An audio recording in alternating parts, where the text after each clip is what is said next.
Oh, burn.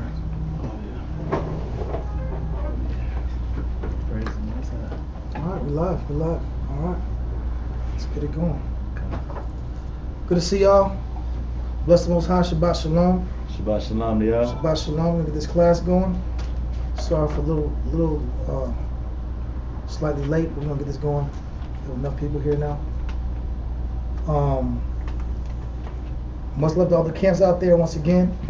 isbhpk, Virginia, Norfolk, Rochester, Houston, over here, Guatemala, Albuquerque, New Mexico. Buzz worldwide, they're teaching information in sincerity and truth. Bless the Most High. Today's class is called Narrative Slave. So we're going to go to this topic today. Get it going. This is an interesting subject you got going on right here, because that word narrative, yeah, it's a depiction of the perception that people have.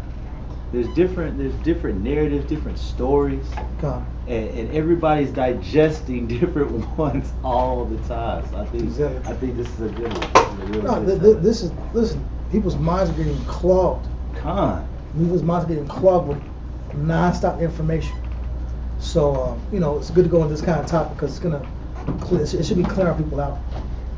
Agree. Find one more thing and I'm ready to go. There we go. Okay, that's cool. I got you. Yeah, all right. Let's get it going. Romans chapter 3, verse 4. Let's go ahead and get the topic going.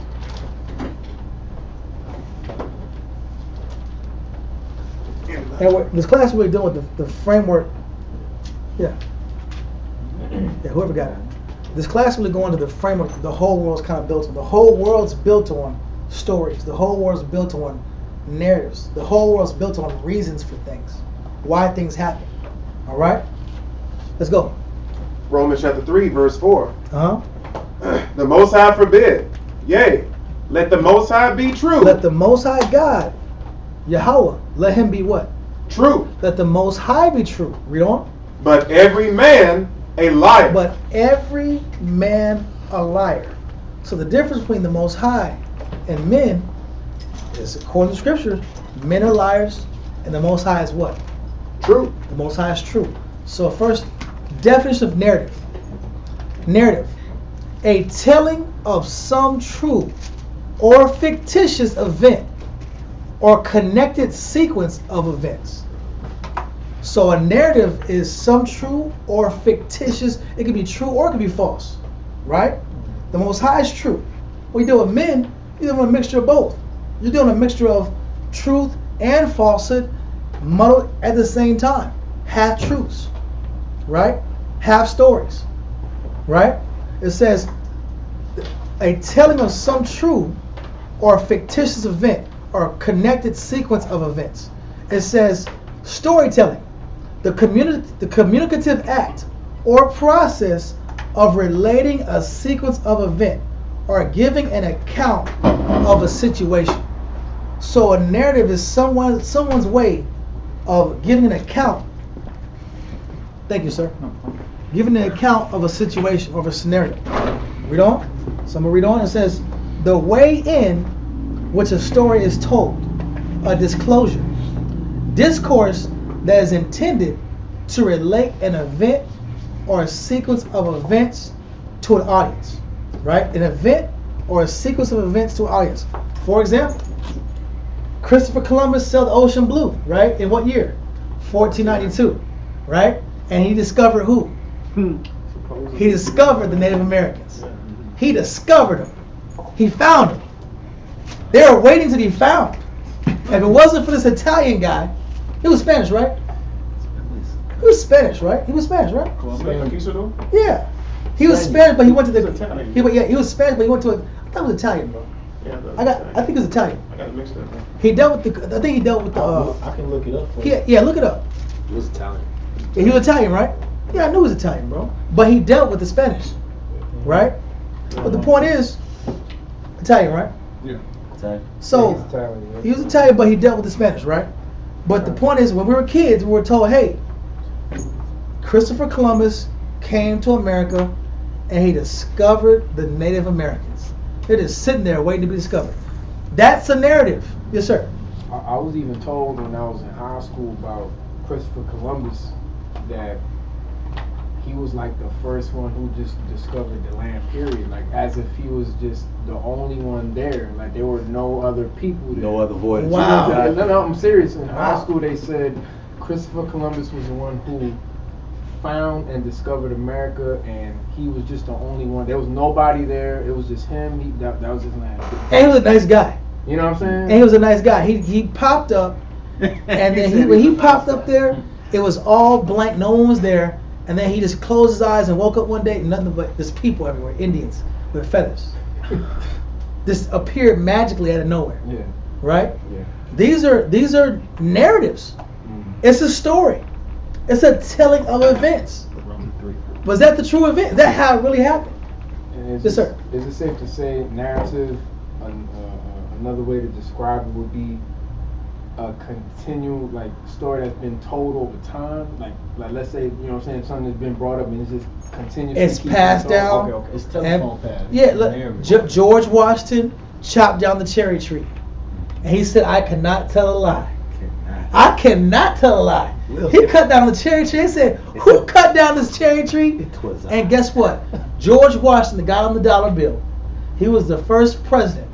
And guess what? He said, "I cannot tell a lie." What does that teach you if you're a child? That the authority figures that are in the White House, that are the figures that legislate what to do and what not to do, you can put 100% of your trust in them because they cannot tell lies. Trust in the narrative. If your teacher says Columbus came in 1492 and he sailed the ocean blue and he discovered America, your job is not to question that. Right. Because that narrative was passed down to you by your authority figures. Now they're getting passed down. What ideas? What narratives are getting passed down now? A boy and a girl is an option. There's 150 different sexualities or different sexes. There's different species or different branches of sexes. There's intersex, binary, non-binary. All different type. This is more of the narrative that's being pushed. Then there's a narrative if you can't agree. You can't disagree, I mean. That's a narrative too. You can't disagree with these people. You're not allowed to disagree. Not allowed to That's disagree. in their narrative. The dinosaurs looked up. They were everywhere. A comet came out of the sky, and the comet hit the ground. The sky got black. The dinosaurs couldn't see the sun, and they these big 3-story, 4-story, 5-story creatures just look up and these guys just disappeared. They all just turned into rocks. The Tyrannosaurus Rex, the Triceratops, something came from the sky, hit them. We don't know, and you look up. And they all died some mysterious event. Another narrative. Not that the Most High flooded the earth. Not that the Most High God flooded the earth and they drowned in the flood. Right.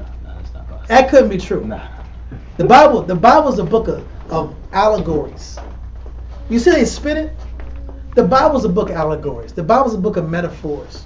I like the Bible because it teaches men how to be moral. But you can't believe everything the Bible says. It's 4,000 years old. Right. It's a story. You see it, there's a spin on it. Right. They're pushing that their narrative is true.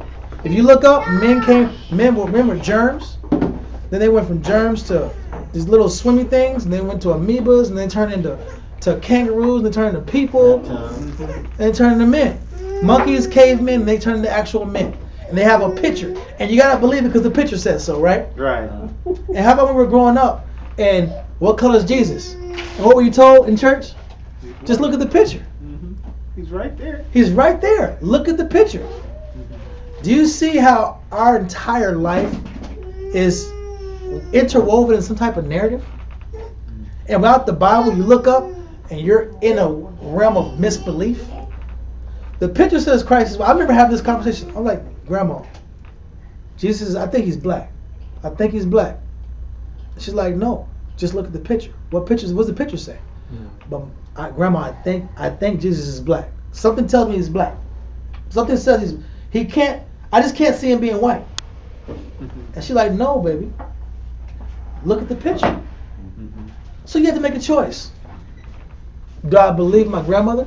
Or do I believe myself? Well, guess what? I don't know anything. She's my authority figure. He should know.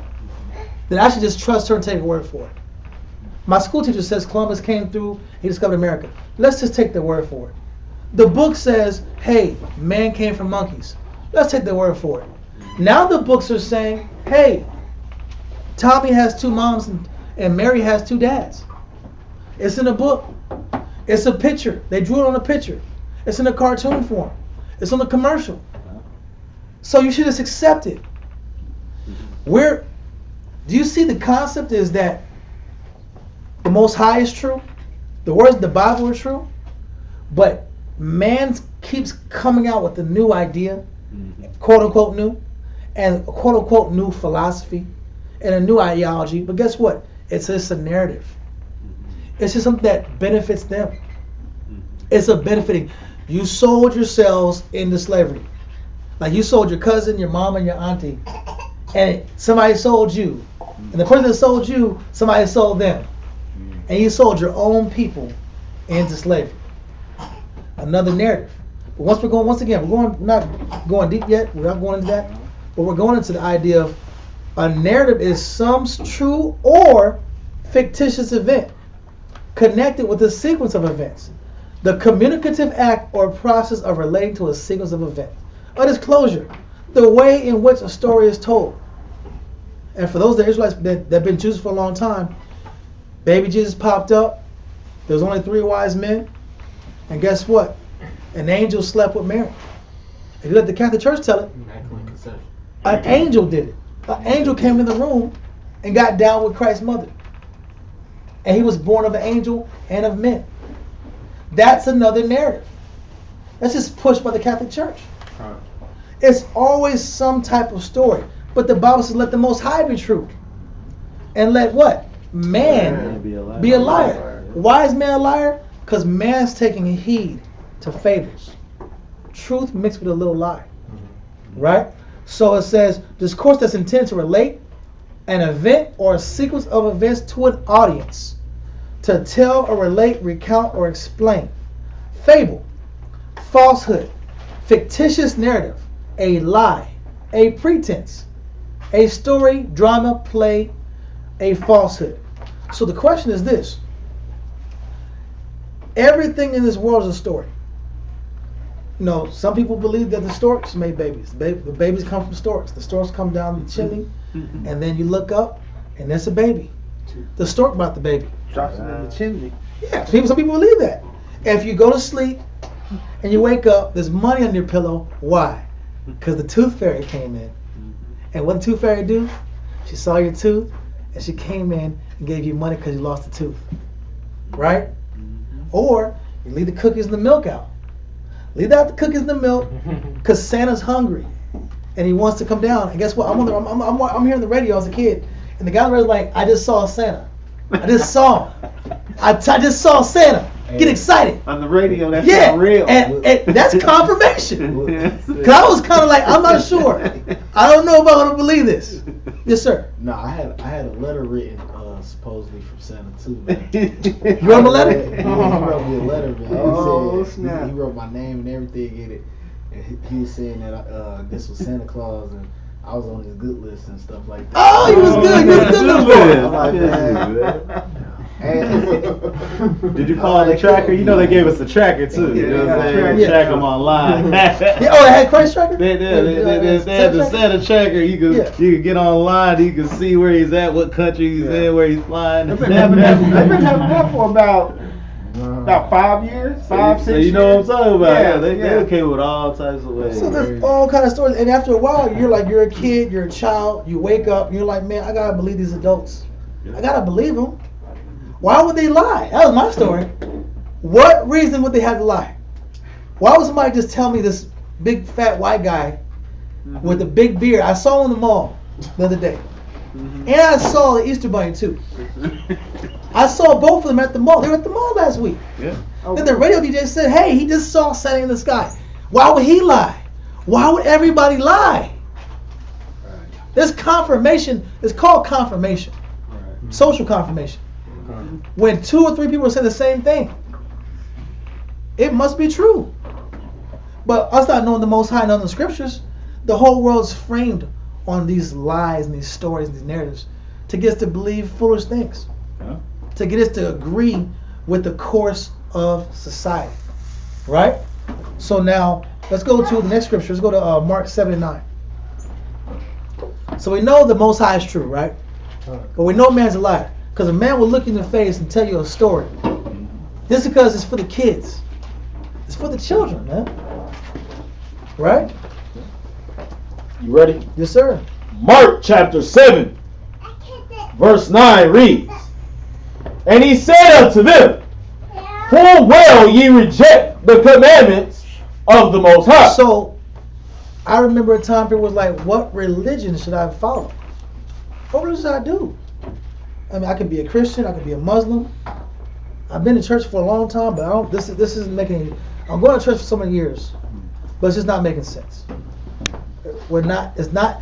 This place is just not making sense. The men are so soft here. They're just the softest guys in the world, like Prince in my church. Huh? Androgynous. They're like Prince. Yeah, they had this. They weren't androgynous, but they were just. It was just a soft energy. Oh, It just didn't. It didn't make sense.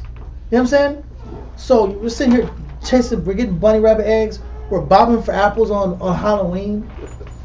Man, wow, Halloween's about ghouls and So we got to change the narrative so it's a hallelujah. It's a hallelujah part. So Hallelujah party. These stories aren't matching the Bible. I'm in church, these preachers preaching, and I'm reading the Bible. I don't know what the hell I'm reading. I'm just reading like I'm trying to see it for myself. He's saying what he gotta say. I'm trying to see, can I confirm this? It just says Lord a lot of times. It says thee, thou, and Lord. Right? But what does the scripture say? Full well ye reject the commandment of the Most High. We reject the Most High's commandments. But what are we rejecting the commandments for? For these narratives. You're not saying no for no reason. You're saying no because you're choosing something else. Saying no to this is saying yes to something else. Rejecting Christ is saying, I accept something else. So and us rejecting Christ as a nation, we're accepting something. We're not just rejecting Christ. We're not rejecting everything. Something is getting accepted. We just happen to reject Christ. Read. Go. You reject Christ for what though? That ye may keep your own tradition. That she may do what? Keep your own tradition. We really want to keep our own practices. We want to keep our own traditions. We want to keep our own narratives. We want to keep our own fables. Yeah. This is why it's hard to come into the truth for my grandmother.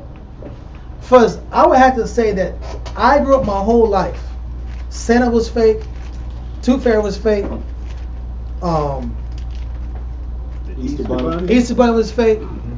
And now I gotta look at this white Jesus I had on my wall my whole life. Even that's fake. I can't accept that. Because that means I was fooled. That means I was a fool. That means I got bamboozled. That means I got lied to. I had to accept that I was lied to by my grandmother and my mother and my pastor, my teacher, and my authority figures. I gotta accept that my authority figures were lying to me. So you know what? I'm not gonna accept that. I want to reject that idea. That's not about just grandmas. That's people in general. We reject Christ. We reject the commandments. We reject the scriptures because it means I have to change an idea. I gotta see this narrative I carried. There really wasn't a tooth fairy. There really wasn't a Santa Claus. There really wasn't a white Jesus. That was Caesar Borgia. Christopher Columbus, I went to school my whole life and found out Christopher Columbus really did not discover America. And it's even worse when you go to college. Because then you go to college thinking you know something. Just to find out what you taught in college wasn't true either. That hurts even more because you paid for it.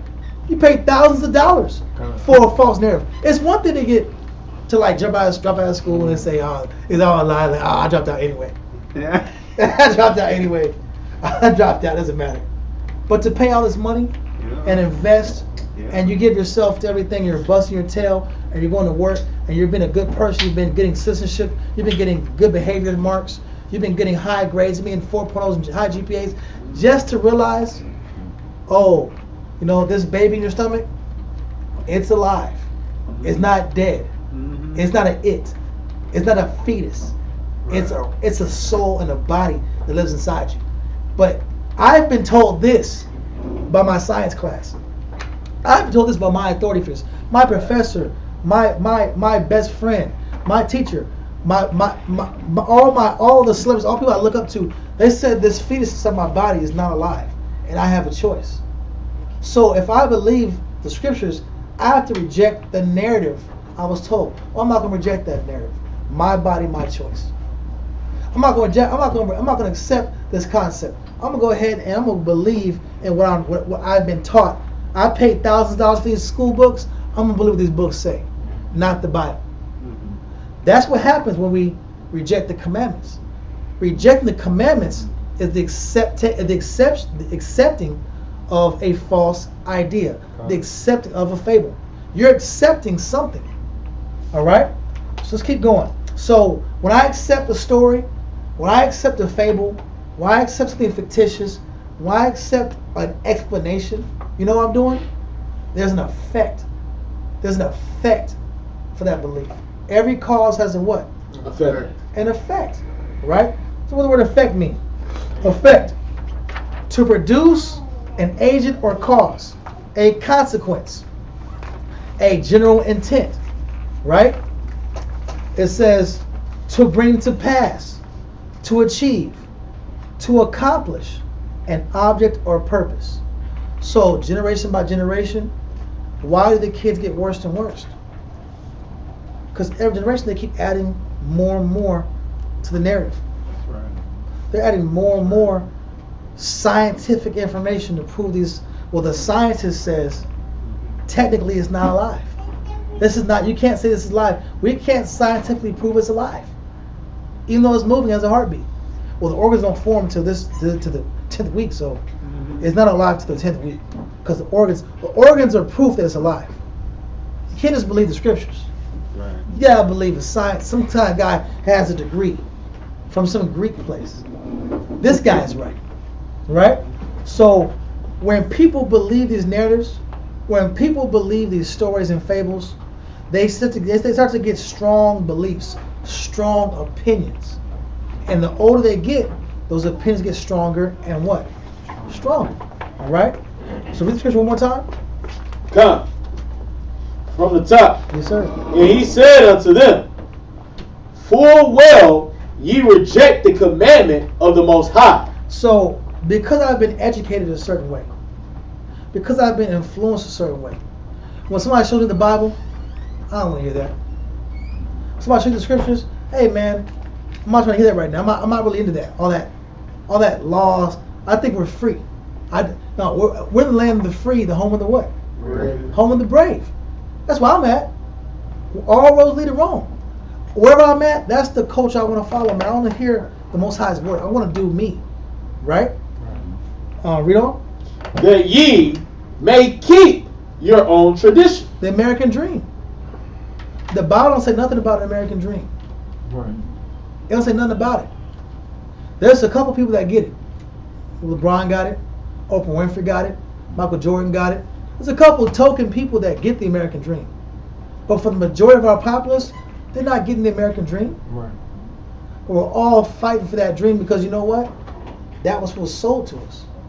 That's the narrative you've been given your whole life.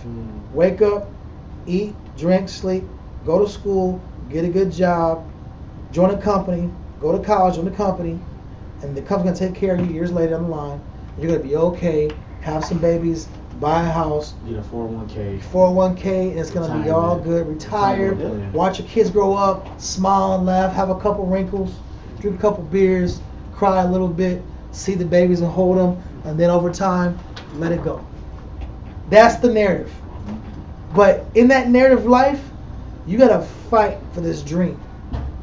You got to go broke for Christmas to make the kids feel a good experience. You got to buy this ring that you can't afford to make this woman happy. Or you're not a real man. Right? Right. You got to sit here go to work, and be at the house at the same damn time. It's impossible to do places at one time. It's hard to be at the job and at home, right? It takes two parents and two incomes to make a house work now these days, right? The idea of this man making all his money and the woman being at the home, it's hard to push that idea now, right? The point we're getting to is the society, the social structure, the culture is set up on stories, and they keep repeating the story until you believe it. And once you believe it, it has an effect, and that effect becomes what? I have a strong conviction. I want to be like Michael Jordan. I want to be like Michael Jackson. I want to be like Prince. I want to be LeBron. I want to be Nas. I want to be XXXTentacion. I want to be Cardi B. I want to be Beyonce. I want to be Jay-Z. These people become part of the narrative. It starts to become real because you see them living it.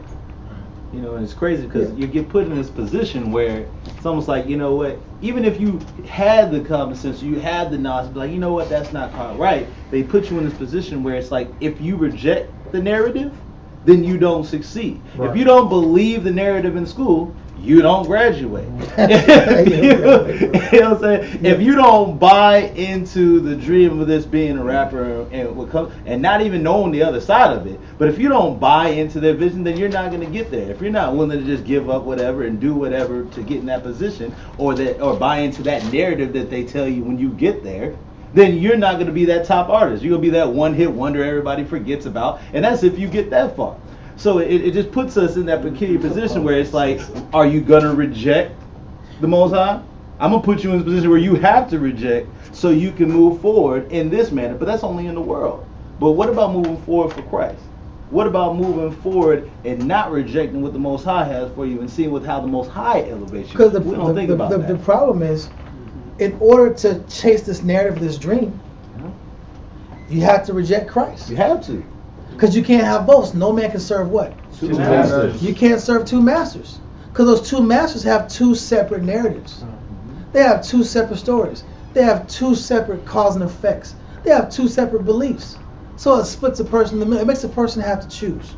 Yeah, you see that even and when you think about it, you were talking about, you're not a parent if you're not following, if you're not giving your kid this Easter egg hunt or you're not going broke for Christmas. That's the world's narrative. What was Christ's narrative? What in Jeremiah 10? You don't have to go there, but in Jeremiah 10:3, he said what? For the customs of these people are vain. These things are pointless. The things that you're just accustomed to doing. Most people don't even know why they do these things. It's just a narrative. It's just what we're told. It's what we're used to, and so this is what we do. Well, when are we going to get used to doing what the Most High wants us to do? His will. But guess what? We're more caught up in the customs. That's what it is. You had a question, bro? Yeah. You have to say what? Yeah, I was going to say too, it's almost like they make you feel extremely bad for not following those things. You get shamed. Yeah. You're a black sheep. You're an outcast. You're a pariah. You come through. You're the devil now. You're the devil. You're the damn devil. Because you're not. Why are you different than everybody else here?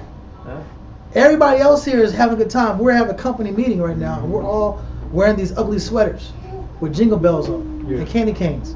Why can't you just loosen and have a little fun? All these women are dressed sexy. Why are you wearing a skirt? Why are you wearing a long skirt? Covering your body up. All these women out here having fun. This is the time for us to empower. We're empowered now. We're liberated. You're holding back progress, girl. Why aren't you sitting here trying to be free with us? You're not following the narrative. People are getting carried into social narratives, and they're becoming the enemies of God. Because you have to reject the commandment in order to be accepted. Right? You got to follow their customs to be accepted. But let God be true, but let every man be a liar. The full well you reject Christ for the traditions of men, and what he's bringing out now is the customs of men.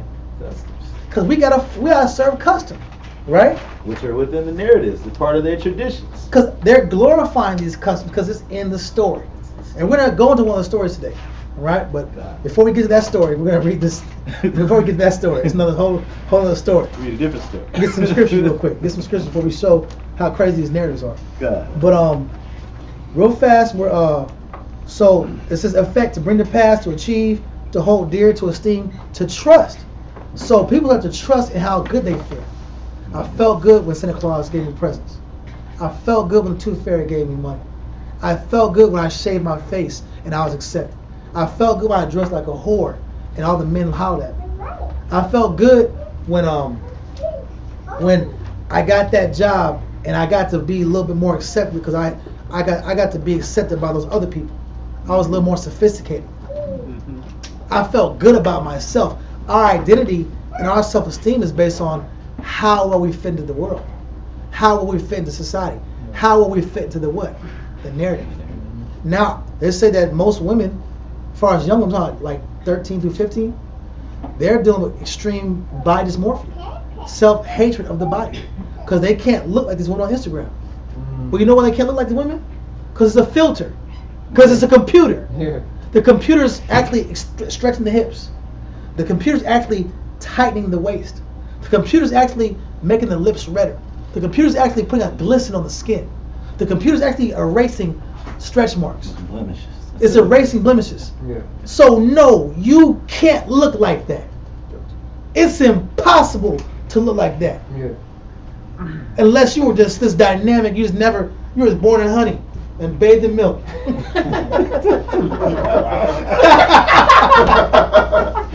You was born in honey and bathed in milk, and baby, you was just the most beautiful thing that ever was. You a bathed in beauty, baby. Listen, you're gonna scratch your leg. You're gonna eat a couple extra cookies. No. Right? A couple extra Nilla wafers. I had a dream about Nilla wafer. I had a dream about I just want a Nilla wafer. I just want one, right? I haven't had it so long. Right? So you're gonna sit here and unless you were born in honey and bathed in milk and you were kept in a little dollhouse with a little bow in your head every day, all day. You never played outside, you never got bruised, you were just a perfect angel of joy at all times. You're not gonna fit this computerized digital lie, or this narrative. And now you have to keep up with the lie. Baby, we're going on vacation. We went on 3 vacations this year. What about you? Oh. They got green screens. You got green screens. That was a whole green screen. Your green screen. Your computer went on vacation. Your green screen went on vacation. And guess what? The guy I saw a guy today. He was in the video. He said it's real. Trust me, it's real. And then he got up and he said he walked in the background and everything, and he got to the very back because it's moss and perfect water. Everything was perfect. And he walked around the environment. He said, I'm telling you guys, it's real. It's real. I'm at where I'm at. Why do you have to push and validate and force the concept that he's at where he's actually at? Yeah. Right. Because so many people are pushing a lie. It's called tell lie what? Tell live vision. Tell lie vision. Telling lies to your vision. Right? And that's advanced. So now the stories went from Greek mythology, Roman mythology, Egyptian mythology, to just modern day what? Modern day mythology. Digital mythology. The musical mythology. Political mythology. If my man don't got this kind of car, got this kind of house, got this kind of outfit, this tall like this, make $100 grand a year, he ain't a real man. That's the thing now. You gotta fight. Listen, bro, it's getting kind of hard out here. Gas is $5. Right? You're not a real man if you don't have that 6 figures. That's her type. Right? So these are new narratives. These are new narratives. These are new stories that people are dying to adapt to. They're harming themselves, they're hurting themselves, they're hating themselves because they don't fit in. Yeah. All right? So now let's go to our scripture. Let's go to Baruch 3 and 13. And before we get to that, one more definition, because we're going somewhere. The first definition we got was narrative, right? A narrative is a sequence of events or a story, right? Then we're going to fable. A fable is a fictitious, fake, lie, or pretense, play, drama, right? And these stories have effects, right? People start to get emotional about these stories. People start getting inspired by these stories. People start being these characters. They want to live these stories, right? And guess what? There's an effect or a consequence for that. Now we're dealing with these effects become what? Beliefs. What is a belief? Something someone trusts or esteems, right? A conviction. any cognitive content held as truth, a vague idea in which some confidence is placed. So now I have to put my faith in what I'm feeling right now. I gotta put my faith in what I'm seeing right now. I gotta put my faith in what I'm hearing right now. Faith, loyalty to a person. I gotta be loyal to my celebrities. I gotta be loyal to my favorite rapper. I gotta be loyal to my favorite politician. I gotta be loyal to my authority figure. I gotta be loyal to my mom and my daddy. I gotta be loyal to my basketball coach. I gotta be loyal to my school teacher. Because guess what? They cared about me. And they did care about you. But guess what? How about they were part of the narrative? Because they didn't know no better. Just as much a slave to the narrative as you. They're a slave to the narrative, just like you're a slave to the narrative. And now you're going to raise your children with the same false narrative, but the narratives are getting worse now. It's the ultimate pyramid. That's how them white folks got caught up with Trump at the over in D.C. Yeah. And you see them in court. Oh, I didn't know. You didn't know. Yeah, listen, they're spinning stories, and now the stories are being broken into, but these stories are distractions to get people's conscious, right? But now we're going to our class. Baruch 3 and 13. Come. Baruch chapter 3 and verse 13. For if thou hadst walked in the way of the Most High, I was supposed to walk in the way or the commandments or the narrative, the instruction, the sequence of events of God, because He's true. But mankind's gonna keep making stuff up, and they're gonna keep adding to the narrative. You know, if you're sensual, man, if you're homosexual, guess what? You're happy. You're living a good life. But guess what? Now that homosexual is normal now. That's normalized. So now you gotta be transensual. You're a transensual man. You gotta go out there and just change it up and switch. There's stories of people now saying that I'm deeply unhappy with my decision. I have scars on my body. I want to go back. I thought I was depressed when I got told the story. I thought I was gonna be happier. Everybody encouraged me. Everybody was a cheerleader. Hey, yeah, you're doing good. You're so proud. I was celebrating. I was getting attention because I was making these changes. And now I'm unhappy with the reality of my life now. I want to go back. A lot of people gone back, but their endocrine system, their actual hormonal system, is out of alignment. Right. And it may never get back in alignment. And the scientists, the quote-unquote Babylonian wise men, they're saying, we don't know if we should give them these endocrine disruptors now or later down the line. They're saying we don't know the effect of these endocrine disruptors. They don't know the effect. They don't know what's going to happen in the line. They have no idea what's going to happen to the body by being disrupted. Listen, you're only 13 through 15 one time. Mm-hmm. So if you don't get these hormones now, the rest of your life you got to live with that decision. Mm-hmm. And your body's going to be broken down because it's out of alignment with God. Mm-hmm. But that's the new mythology. That's the new narrative. That's the new it. That's the new trend. Because people don't know the Most High anymore. All right? So now, read 13 again. We're going to get this class. Read 13. Come. Baruch chapter 3 and verse 13. Uh-huh. For if thou hadst walked in the way of the Most High, uh-huh, thou shouldest have dwelled in peace forever. We would have had peace forever if we had just kept the Most High's ways. But we were so, as a nation, we were so curious. What are they doing? What are those statues? What are those gods?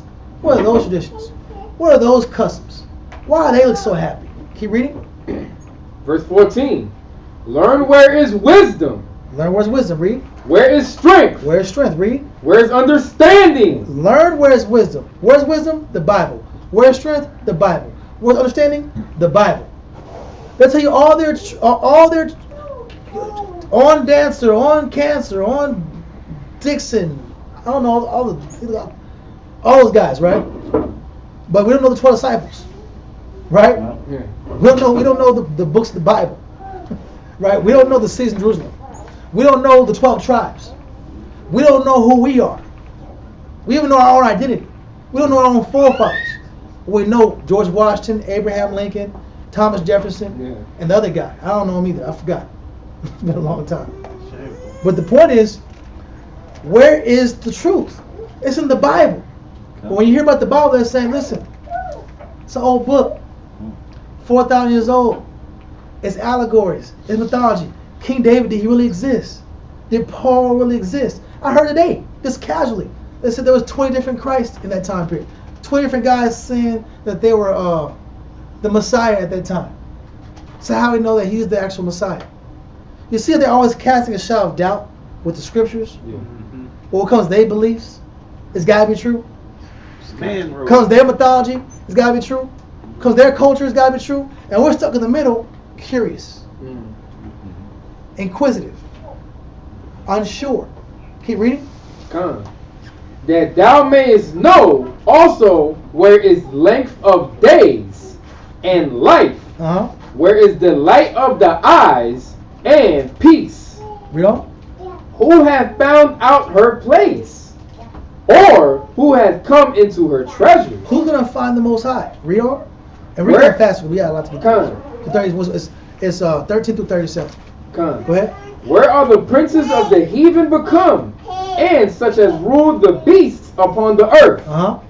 They that had their pastime with the fowls of the air. So these heathen, they had their pastime with the fowls of the air. They believe in birds and stuff, man. You got brothers that be Pan-Africanists, like, yeah, man, that God right there, you know, you look at sarcophagus, it has the head of an eagle, has the head of a falcon. These are just heathen customs. And they're believing these birds, these fowls. Read on. And they that hoarded up. One of the symbols for Zeus is an eagle. That's one of Zeus's symbols. That's a Greek god. It's no coincidence that all the European powers have the eagle as a symbol. That's part of their mythology. That's part of their god pantheon. Read on. And they that hoarded up silver and gold. Some people believe in silver and gold. Some people believe in money. I don't believe in damn thing but money. Listen, I'm not down with birds, but I'm down with money. In God I trust. In money I trust. If it don't make dollars, it don't make sense. Mind on my money, money on my mind. Right? Read on. Wherein men trust and made no end of their getting. Men trust and made no end, mean their labor never ended. They have. What you doing? I'm getting money. I'm getting money. I'm getting money. Right? These are still fables. These are still narratives.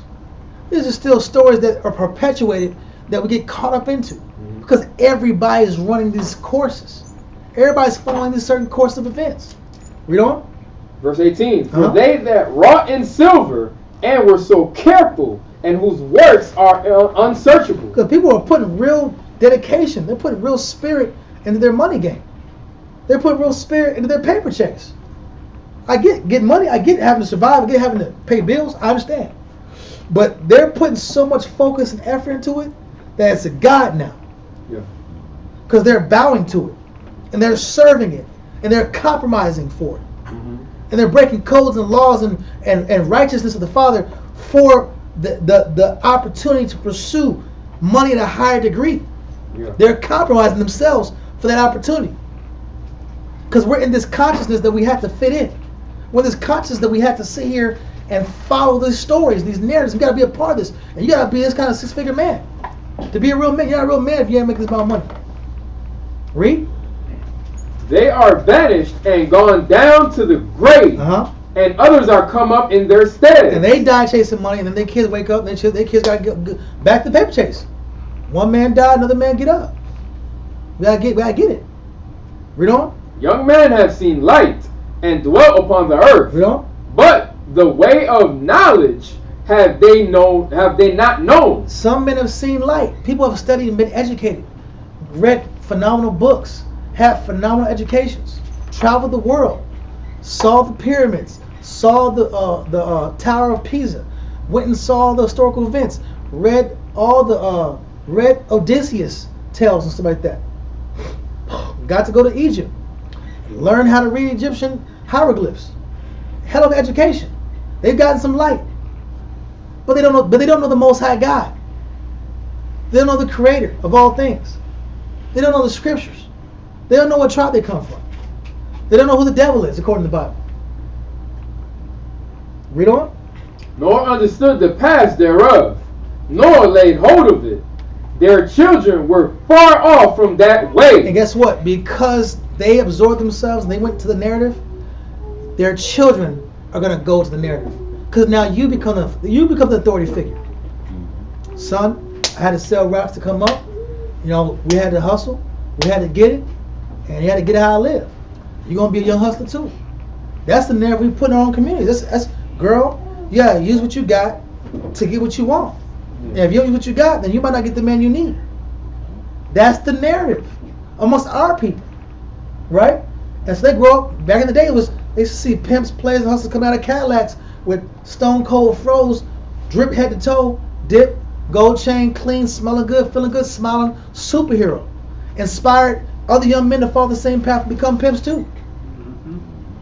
Until that era died out. But that era was a real era. Men, our people were inspired. You weren't getting no real money, shining shoes and going to Washateria and cleaning white folks' house. You better get a better hustle than that. So I'm about to do illegal. I'm about to do it illegal to get what I need. You know, I got to shine in this world. I want to ride nice too. These are all different narratives that our people are caught up into confusion. Because guess what? Where's the Most High in this? They go to church. The church pastor got a Jerry curl, sleeping with all the women in the church, in the pulpit, talking about Jesus loves, and praying to a white God. You don't know what to believe. You end up having to make your own narrative, your own story. You start collecting a piece of this, a piece of that, a piece of this, a piece of that, and you put together, you make one big collage or goulash of belief. Which in essence is what they want you to do, because that's what keeps you confusion. Then you do the work for them.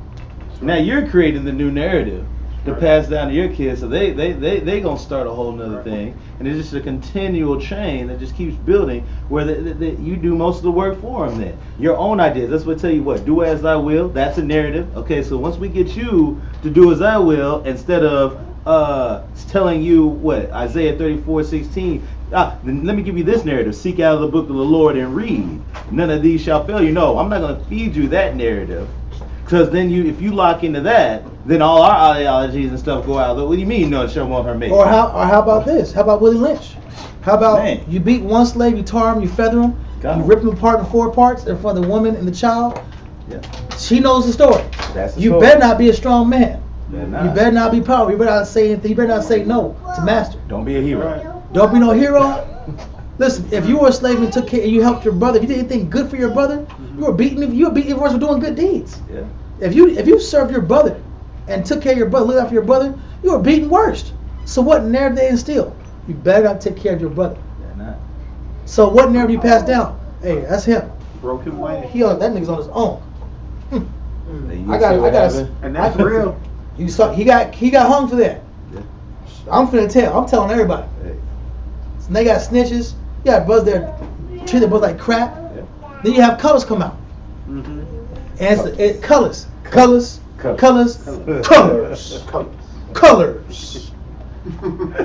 Right? You got these guys coming out and they're glorified. The gangsters glorified. The killers glorified. Or American meat for the 9.5 tribes. American meat. Latinos banging. And it's glorified. The narrative is glorified. You know what? And so you know everybody's doing it. Everybody's following these dynamics. Everybody's following these circles of stories. They're trying to be inspired by a story, not inspired by the scriptures. Mm-hmm. They want to live a lie now. Now I'm rejecting Christ because I want to follow a custom. I want to be somebody in this world. Okay. I want to be respected, man. And the women are like, listen, I want a man that don't fit this character. If he's not Nino Brown, if he's not Tupac Shakur, if he's not Shamar Moore from Love and Basketball, that's not the man I'm trying to deal with. He got to be this actor. Mm-hmm. These are still narratives. Mm-hmm. And guess what? We're narrative slaves. Wow. If you're not reading the Bible, if you're not confronting the stories you were taught, then you're going to be a slave to these beliefs. And your whole life's going to be based off fictitious ideals written by white people. Written by a couple smart niggas here and there. Directed by Martin Scorsese. I don't know the directors. Whoever's a movie person. Directed by whoever wants Spielberg. Whoever wants to direct the movie. We see the vision. We want to become that story because we're slaves and servants to the narrative. Keep reading. Scarface. Listen, everybody want to be Scarface. That was inspiring. He was washing dishes, turned into a killer. Got Michelle Pfeiffer. Killed his boss. Who doesn't want to kill their boss when you're in the world? Take his place. Want to kill their boss. They even got narratives to the other side, man. They got narratives where the villain wins now. Now they make movies where the villain wins. You know, the good guy don't even have to win anymore. Yeah, like, you can be a bad guy and win now. Listen, you can be the anti-hero. You won. So you know what? I want to be Scarface. I want to be John Gotti. I want to be these characters. And now the movies are getting even worse because now the characters are feminized. Oh, yeah. So like now it's the woman. This is her time to beat up 50 guys and do martial arts and body slam dudes and rip guys' arms off and check the whole world. Now it's the feminist hero. Yeah. That's the new narrative. And our children from Disney, right? Pixar, all his characters, the new Woody. What happened with Woody? Didn't that new Buzz Lightyear come out? Yeah. He kissed the boy. Kissed the boy in Buzz Lightyear. That little chocolate boy had a little black kid in there. I saw the scene. Yeah, there's a little black kid in there with our kind of hair. They mentioned the hair with extra nappy. Extra nappy hair. Sure. Cause that way you can identify with the character. They had two boys kissing. Yeah. In that story, That's crazy. What was that story called? Buzz Lightyear? Yeah, the new Yeah, Lightyear movie. the new it fell dramatically. It's banned in 14 different countries, right? It's banned. It's banned because the Arab world don't want it. The Arab world don't want to deal with that, right? But even though I'm not gonna go to that, but it's not that topic. Wow. But the point is, they're pushing the narrative to your child That's right. before you even have a chance to explain the Most High to them. That's right. It's really hard to break the Bible down to a little baby. Yeah. Yeah. They're looking at Spider-Man and Batman and Nickelodeon. Nickelodeon. These are still Rick and Morty, right? Mm-hmm. All these cartoons. What's that? SpongeBob, right? Yeah. All types of subliminal messages. Yeah. Oh, yeah. But listen, subliminal messages are just stories that hit your subconscious. Right. There's subconscious narratives, so that your subconscious is yielding to that narrative. I don't know, but something about this feels good. Mm-hmm. Something about wearing this color makes you feel right. Something about this rainbow makes you feel like a revolutionary all of a sudden. Yeah. They're blending the civil rights narrative with the what? Trans rights narrative. It's still a narrative. Right. It's still a game. They're manipulating stories. Ye are forgers of lies, right? And the fathers of it, right? So this is the game. Our people perpetually have fallen for the peace treaty. White man come up? Yeah, we're gonna go ahead and let you have this land. We're gonna give you a couple trinkets here, and we want a peace agreement because you're kicking our ass in war right now. So just sign this peace agreement. Okay, we'll let you have your land back. Let's go ahead and get our army back together. Yeah. Let's heal up our wounds. Let's get some better technology, get some better weapons. Let's go get some buffer soldiers too. Okay, let's go back and take that land now. Let's go back and get it. But you signed a peace agreement. But that's a part of it. That's a narrative. That's a narrative to stop you from going to war. So I can go ahead and get my army back together. Wow. I sold you a story. Their words were smooth as butter, but war was in his heart. That's in Psalms. He just sold a narrative. Our people are the ones that always fall for the narrative. We fall for Zeus, Athena. We fall for Osiris, Set. We fall for white Jesus. We're falling for trans rights, gay rights. We're falling for abortion politics. We're falling for the new identity politics. We're falling for every 4 years you have new hope. People believe that narrative. Like it's not already pre-planned and pre-written. Like it's not written by corporations. But because you're a slave to the narrative, it fosters your hope in Babylon. You can continue in the hope. Keep hope alive. We are on the back of the bus no more.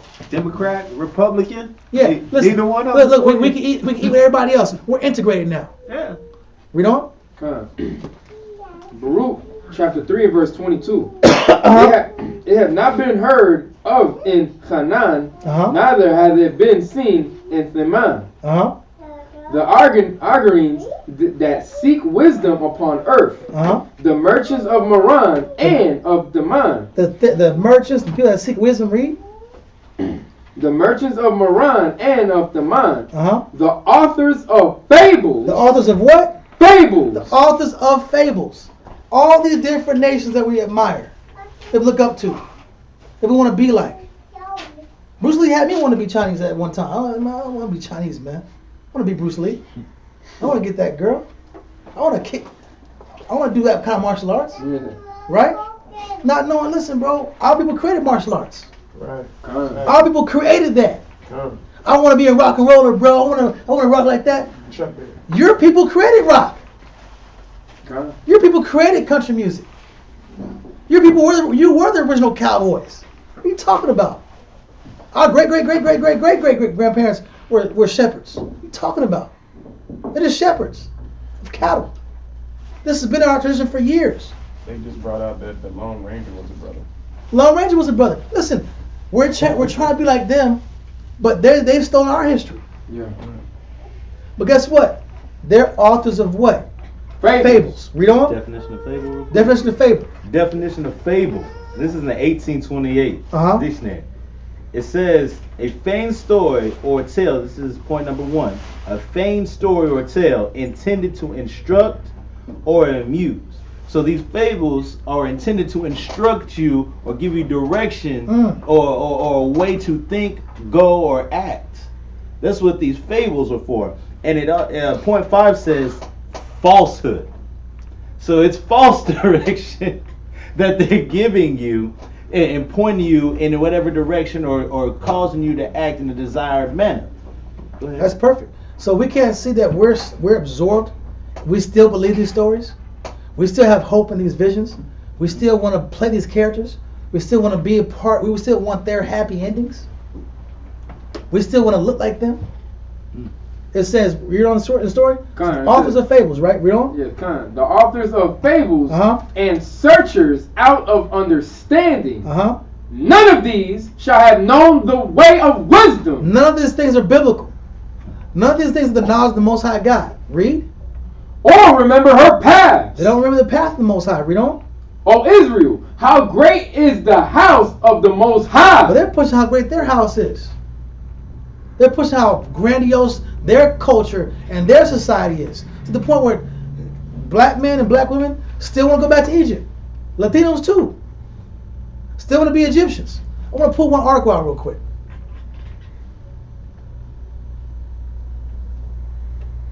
This is a let's find it where I'm at. Let's find it. Ancient Egypt and the mystery of the missing phallus. What happened to Osiris says a lot about gods and even more about us. So I'm going to read a little small part of the story. Seth, the god of disorder, murdered his brother Osiris, the god of order. Seth was furious with his wife. Nymphodis had conceived a child named Anubis by Osiris. This is Egyptian mythology because we couldn't leave. We're crazy about Egypt even to this day, right? And murder happened at a banquet when Seth invited guests to lie down in a coffin he made for the king, right? So that's the story of that, right?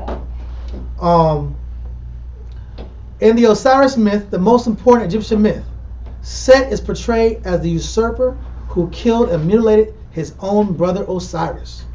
Osiris' sister wife, not sister wife, sister and wife, right? Isis resembled his corpse and resurrected her dead brother husband with the help of the goddess Nephthys. The resurrection lasted long enough to conceive his and her heir, Horus, sought revenge upon Set, and many of the ancient Egyptian myths describe this conflict. So we're in Egypt. There's pyramids everywhere. There's big, gigantic, I would say, inscriptions, stories on walls. And these stories on walls are history and mythology. All throughout this, and it's reinforcing a myth. It's reinforcing an idea. And the idea in this story is that you can marry your sister. And your sister can be your wife, and your brother can be the husband. And they had a baby, huh? And they had a baby. Also, in that story that you explained, it also angle. Don't get the point. I got the bust the punchline, brother. Oh, okay. Come on, bro. This is punch. Thank you. Thank you for not ruining it, sir. We're gonna get there. I'm glad you're on point, bro. That's awesome. So in the story, the Bible says evil communications corrupt good manners. So what happens when you accept their stories? In the acceptance of their stories, you have to be defiled. What's the defilement in the story? That you can marry your brother and the brother can marry the sister. Incest is accepted. That's the gods. The gods are incestuous. That's the theme behind the story. So if that's the theme behind the story, what was happening in Egypt? Incest. Why when you read the laws, Moses gave the laws, why was the laws going about so hard to not see the nakedness of your mother? All the way to when you got to the New Testament, and what was Paul going to war with? Israel doing what? Sleeping with their mothers. Having an inordinate affection with their mothers. And sons discovering their father's skirt, which is his woman. That was a part of the culture. Where did that culture come from? Egypt. What was the number one Egyptian mythology? The sister wife and the brother husband coming together, making a baby, being gods. Is it a coincidence that Paul was teaching so heavy against incest in the Bible, in the New Testament? Was it a coincidence that we were so hardcore going back to Egypt, trying to go back to how Egypt used to be? But Moses had to keep dropping laws and saying, listen, you can't do this, you can't do that, you can't do this, you can't do that. You have to create barriers and lines between nakedness. You have to create barriers and lines between family members. You can't marry your own people. Why were our people so dead set on those mindsets? Because they bought the narrative of Egypt. They bought that story. So now we're gonna keep going this narrative, this Egyptian narrative, right? Did you want that in 1 Corinthians? Yeah, pull in 1 Corinthians. 1 Corinthians 5:1. Just to show what he was bringing out in comparison to how the gods rolled and how Egyptians roll, and with how the Most High feels in the story. Read for that. 1 Corinthians chapter 5 and verse 1. It is reported commonly that there is fornication among you, and such fornication as is not so much as named among the Gentiles. So this is even beyond the manner of the way the Gentiles was rolling. We was going harder than they was going harder than them. And the Egyptians obviously was going hard. We was going harder. And he said this was commonly. This was normal. This is what they're trying to make the homosexual and all this extra ideologies and stuff. They're trying to make this common. Just more normalized. Accepted. Normalized. Right? Read. That one should have his father's wife. That one should have what? His father's wife. So we were going harder than the Egyptians were. This is the type of practices we were adopting, and this was what he was upset about. So we were adopting their customs, and not only would we adopt their traditions, their ideologies, and their ways, but then we would take it just that much further.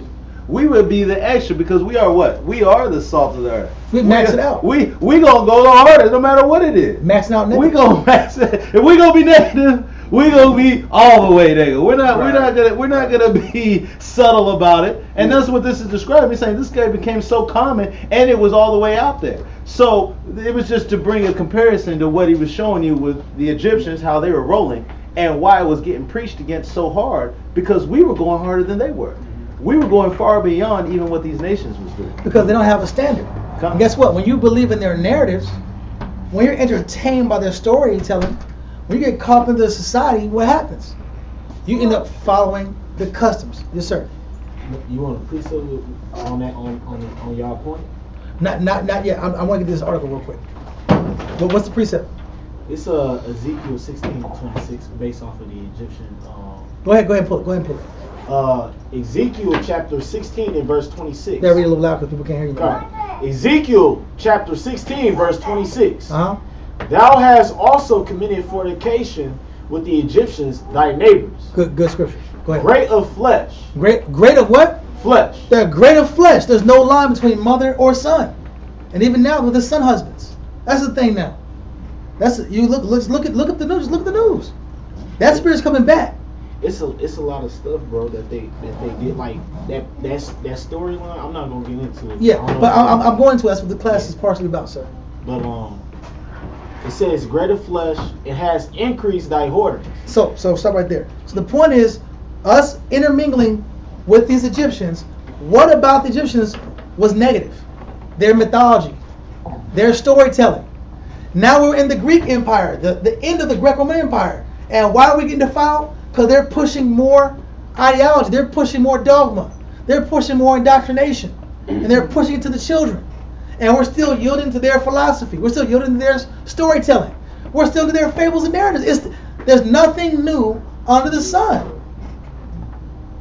All right? So I'm going to read on with this article. Can you put these charts up? Make sure you charge the computer up. All right?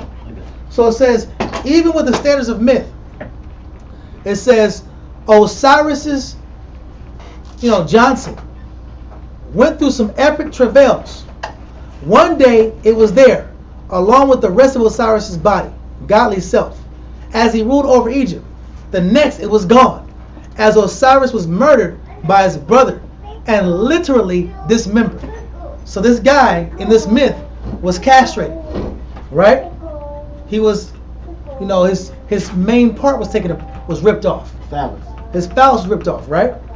It says, chopped into 14 pieces and scattered across the country. His wife and his sister, who was his sister, Isis, retrieved all the pieces except one. His phallus. It had been eaten by a fish in the Nile. Wow. It became fish food. The irony of that. What a bad day. His brother killed him. I can't right? believe she found 14. Then his woman found his body. And she found every part of his body except for the part he needed the most. This is a bad day. Right? And the fish ate the worm. And the fish ate the worm. The early bird got the worm too. Right? So now it says in another part of the show where the walls are covered with the drawings of the Osiris story, the phallus is missing. Instead, a series of wavy lines appeared to emanate from the god's genital area. So when they draw on the walls, they have a line saying like it's missing to show it's missing, right? So let's keep going.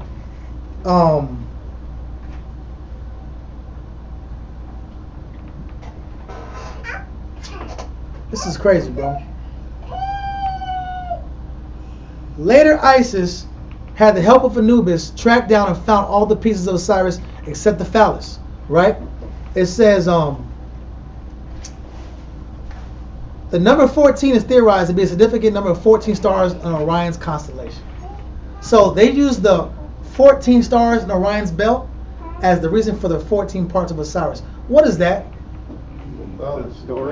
Star worship. Now you have physical evidence to validate these stories. You have strong confirmation to prove this is true. Right? So you see the stars, the story must be true. The tree's green, it's green all year, Nimrod lives in that tree. Santa Claus, the radio DJ said Santa Claus is in town, there's money under my pillow, the tooth fairy is real. Right? They made a really good movie. I guess the nation's going to come back together, black and white, all oppressors in his sight. The pastor said it. We got to get together. You got to get along, get together. The American dream is still alive. We got a stimulus check. Nation's collapsing, but we're getting stimulus checks. It must be all good. Rappers are throwing money up, making it rain. The economy's good. Rappers are still rapping. They got big gold chains. If the rappers are still rapping, it's okay. It's not that bad. They still dancing and they're still jugging, right? So we look at the physical confirmation to keep putting our trust in this so-called dream versus the Egyptian dream, which is the mythology of Egypt, and now it's the American dream, which is the mythology of America. But it's still a vision, it's still a story, it's still a narrative, it's still a fable, right? And I want to finish this point. It said, This is what I'm looking for. In Greek mythology, now we're going from the Egyptians to the Greeks, right? In Greek mythology, the myth of the phallus of Osiris is re-scripted in the myth of Dionysus. And it was reported by Herodotus that the phallic procession seen in the Dionysus festivals was Osirian festival origin. Meaning what? All the Greeks did was copy the Egyptian story. So when you're in Egypt, you have this missing phallus story, what happens? You know what? Do as the Egyptians. Now we're in Rome. But what's going on in Rome? The same narrative. We're in Rome. The same story. The same culture. We're still inspired by the same fables. Right? Then it goes to what? Christian mythology. In Christian mythology, the story of the lost phallus of Osiris is re-scripted in the story of the virgin birth and the conception of Jesus. Not involving a phallus or sperm, but a magical action of the Holy Spirit. So what's happened? Once again, the same story passed down from Egypt, passed to Rome, and now passed into Christian religion. But the same mythology. We don't see that there's something going on, that we're slaves to a myth, because we want to keep believing in these belief systems. We want to keep believing in these ideologies. We want to keep believing in these philosophies. We want to keep fitting in. It's the same story repackaged. Now, as modern day times, guess what? The same story of the missing phallus. It just hits the people who are personally younger. Now it's, you're a man trapped in you're a boy, you're a girl trapped in a boy's body. Well, we'll go ahead, we won't give you no money for food and shoes and paying your rent and take away your taxes. But we will give you some money to get a transformation. They'll pay for that. They'll pay for your transformation. But they won't give you money. They won't give you a break on your gas. Yeah. You didn't get out. They won't give you a break to get down the street. But they'll give you money to have your kids get a transformation, free transformation money. And that transformation is what? Is the ripping away of the what? The phallus. There's a pattern. There's a pattern in Egypt. There's a pattern in Rome. There's a pattern in Christian mythology. There's also a pattern in what? 2022. Political mythology. Same story, different packaging. And we don't see it. Because we're too busy trying to live these dreams and cast these narratives, cast these stories, and be a part of something. But you just found the same vision. And then later on in the myth, I'm going to get off this myth and go on to finish our class up. But later on in the myth, guess what? Isis gets a clay, it's just dirt, and she makes a clay piece. And she makes a clay phallus, and she gives him his phallus back. She returns his phallus to him in a clay form. Wow. What is that saying? The woman makes the man. The woman is the confirmer of your manhood. You're not a man unless you're accepted by a woman. You're not a man unless you're confirmed by a woman. You're not really a real man if a woman doesn't confirm you. She doesn't form you. She doesn't form your phallus and empower your phallus. If she doesn't empower your middle region, then you're not a real man. You're not even a man. She's the potter. Wow. That is the background culture. That's the background culture of this society. If you can't pay for this and pay for that, get them a Birkin bag and have them drip like this and drive like that, you get a good job for what? You get a job for them. Everything you do is to attract a woman. Because she's trying to return your phallus to you. She's trying to return your sense of manhood to you. You know why? Because you bought that myth. You bought it in Egypt. You bought it in Rome. You bought it in Christianity. And now you're buying it in the political realm. But it's the same story.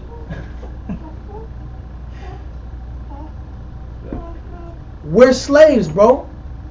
Because we can't see it. Slaves to the narrative. So do you see that idea? See that story? So now let's go back to our scripture succession. Baruch chapter 3 and verse 24. O Israel, how great is the house of the Most High, and how large is the place of his possession. The Most High is bigger and greater than these temples. He's greater than these pyramids. He's greater than these these ruins that they left behind. He's greater than these 50-foot statues that you look up. You go to Eastern world, they got 57-foot Buddha in India.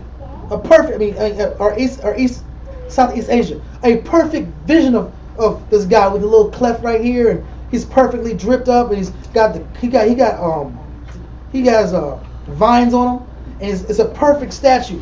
You go to Brazil, it's a super tall version of Caesar, like this. Y'all seen it before? I thought that was Jesus. It's that on top of a high mountain. Exactly. Everybody can see it. It's a. That's not Jesus. Mm-hmm. That's not Jesus. That is Caesar Borgia. That's what they think Jesus is. But they think that's Jesus. That's the son of Pope Mark VI of Rome. Mm-hmm. Oh, But God. from your childhood, if you wake up and you look in the mountain and you see a big white Jesus like this, overlooking the city, from your youth, you're gonna believe it. Right. Because it's a narrative. And it's hard to go opposite of that narrative. You see a 57-foot Buddha, it's hard to not believe. Because you've been seeing it your whole life. You've been seeing pimps, hustlers, and players and max your whole life. It's hard to believe you've seen it your whole life. You've been seeing people dunk a basketball and they're getting all the glory. And they're blessed in this life. It's hard not to follow that narrative. You see women, the only one that are getting success in this world, getting men, are strippers. What direction does it direct your daughters to? Right. Be a Lori Harvey. Be a Cardi B. They're celebrated. They're larger than life. These are new characters or new images Idols. in the narrative. They're new idols in the narrative. You know, there's a thing right now that the Satanists Yeah. are they're trying to erect a statue to paint their narrative, because there's this big old statue, monument of the Ten Commandment tablets. Yeah. And they're literally in court fighting for permission not to just build a Baphomet, but they want to build it in such a way that it's constructed and close enough that you literally have to be right up in front of the Ten Commandment tablets to see it, because this Baphomet towers literally over it. And they're fighting. It's like a $1 million lawsuit. You talking about the Georgia? And they're fighting. Not the guys stones. They already have to. No. I think it's in the. They already got permission in Philadelphia, and they already built one in their within the city downtown. They got a little hall, whatever you call them, and a picture of a goat with the horn. And have the children. And the children are looking at it. And the children are in his lap. looking at them in front of them. But that's why they're trying to build this one over the Ten Commandment tablets, so That's they crazy. can say, look, they can project this narrative that their God is above the Bible, that they're more powerful, because it, like, literally the way they have it designed is where it like hovers literally over, and lots of And our people will follow that. and they'll follow it. Because our people are that simple. Yeah. Our people are It's a that mind simple. thing. We just get we see a story, we get inspired by the idea, whether it be Marvel, or a movie, or a book, or a statue, or a digital video, or it's just some 3-minute video, or TikTok now. Now it's just TikTok. TikTok ruin your life now. 30 seconds ruin your life. Whole house class off of TikTok. That's how easily influenced we are as a people. It just takes a subliminal message to destroy the mind. Yeah. That's why we're blessed. Blessed are your eyes for they see, and your ears for they hear. For many prophets and wise men wish to hear that what you hear, and see that what you see and have what? Heard not. Listen, you're blessed to even know that this Bible's for you. But the world's projecting itself. The question is, are we Israelites that still entertain and still flirt with the idea of entertaining these narratives? Like it's not idolatry. Like it's not false belief. Like it's not narrative and fables. Let's keep reading. Let's get to Baruch. Baruch chapter 3 and verse 25. Great and have none end. High and unmeasurable. There were the giants famous from the beginning, that were of so great stature and so expert in war. Those did not the Most High choose. He didn't choose because they were the greatest and the mightiest. He didn't choose because we were great and mighty, because we were few in number. He chose because he loves the underdog. We have to accept that we're few in number. We have to accept that we're not going to be these mighty figures. We have to accept that we have to rely on the power of the Most High. Even this society's going to collapse. This place is over. We have to accept the Most High going to take care of us. It's His job to take care of us. He's our power.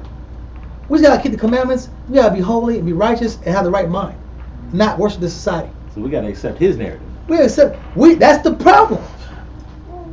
You want protection. Dollar break, money break, gas break, lights break, electricity break, great reset. You better have faith in the Most High's narrative. Instead of those things, because then you'll be like, when this society collapses, do you want to collapse with it? You want to collapse with ISIS? You want to collapse with Egypt? You want to collapse with Rome? You want to collapse with the Christian mythology? You want to collapse with modern political theory? If you get absorbed into it, you want to collapse with the internet? Because if everything else collapses, you think the phone will keep going? You think the phone will keep working? Come on, bro. That's right. You better know the Bible for yourself. But you were into the narratives. You were watching the other narratives. You weren't really into this. This narrative wasn't important. You were into the other narratives. Okay. That's fine. We'll see how that plays out. Keep reading. Baruch 3:27. Uh-huh. Those did not the Most High choose. Uh-huh. Neither gave He the way of knowledge unto them. But they were destroyed because they had no wisdom. They were destroyed because they had no what? No wisdom. So we should be seeking the Most High's wisdom, not these narratives. Read. And perish through their own foolishness. They perished. These nations have perished and collapsed through their own stupidity. You're talking about, oh man, Roe versus Wade, let's overturn it. Okay, that's a good idea. But why are you overturning it? Because the population is zero. The Caucasian birth rate is 0. In certain states, it's 0. 0. So you better overturn these. There's babies getting born. People are getting pregnant, but they're just born at a rate where the birth rate is 0. So you know what? We have to overturn Roe versus Wade. We have to stop the abortions, bro, so we can go ahead and get our numbers back up. That's a major problem right now for our brother Esau, for Idumean. That's an issue. The lack of birth rate is a major problem. That's scary. If I was him, I would be afraid. That's like we all, brothers all be like, man, so many niggas in jail. We don't know. We're an endangered species. Yeah, how many is really in there? It takes one brother to bring us back. That's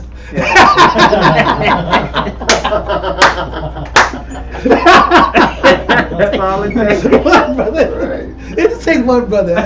There's one brother irresponsible out there. Bring the nation back. That was a movie, But the point is, what they're dealing with is a scary situation because it's about survival on a nationalistic level. So they use everything in their power, poisoning food, putting lead in baby food, tell women to go ahead and buy. You don't breastfeed your children, putting chemicals in their body, vaccinations, abortion clinics. They're doing everything in their power, at war with the Most High God. Yeah. To protect and sustain their bloodline. And the Most High is just not blessing the womb of the woman. Something that simple is breaking the society down. And there's more things going on. But that's something simple as the womb not producing is destroying a society. Right.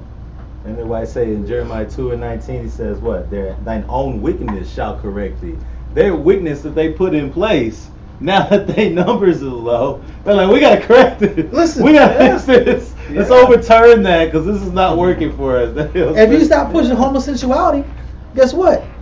You will have numbers. Raise my goal. You pushed homosexuality, and now the numbers are down. Yeah. Mm-hmm. That was your doing. Yeah. All of a sudden, you need numbers. You got a war coming up. We need some numbers. Too many having babies. These babies gonna take 20 years to come up. That's right. Get a fighting force. You just told everybody to change their hormones up. What kind of wars you finna have? What kind of wars finna be out there? Some gamers? the gamers gonna finna. Yeah, I try to make sense. I try to make sense of some of the stuff they do, man. And I we're at this conversation now, but it made no sense, man. I mean, you know, the running out of people, the homosexuality, LBJ, whatever all that stuff is that they push. All their men are going that way. You know? The confusion is their gods, their scientists, Right. their wise people aren't giving them solutions. Right. The solutions are in the Bible. But guess what? They're saying the Bible is a myth. The Bible is allegory. That's 4,000 years old. That old thing, that book, that got a bunch of dust in it. Did King David even exist? You can't prove to me Christ is real. Where's the physical evidence? Yeah. That's how my friends and Listen, be talking. they're Just like projecting that on the scriptures, but not their society. So the Most High has to teach them a lesson. Keep going. Baruch chapter 3 and verse 29. God. Who has gone up into heaven and taken her Uh-huh. and brought her down from the clouds? Real? Who have gone over the sea and found her and will bring her for pure gold? Who gonna get wisdom? Read. No man knoweth her way, nor thinking of her path. Real? But he that knoweth all things knoweth her, and hath found her out of his understanding. So it's about the Most High's understanding. But we're chasing some doctor, some writer, some author, some mathematician, some politician, some wise guy, some authority figure, some director, some creative, some billionaire, some CEO entrepreneur. Read on. It says, he that prepared the earth forevermore hath filled it with four-footed beasts. He that sendeth forth light, and it goeth, calleth it again, and it obeyeth him with fear. Everybody wants to worship the creature, but not the creator. Read on. The stars shine in their watches. Yeah, the 14 stars in Orion's belt, that's not Osiris's body. Read. And rejoiced. When he calleth them, they say, here we be. And so with cheerfulness they showed light unto him that made them. So the stars obey the Most High.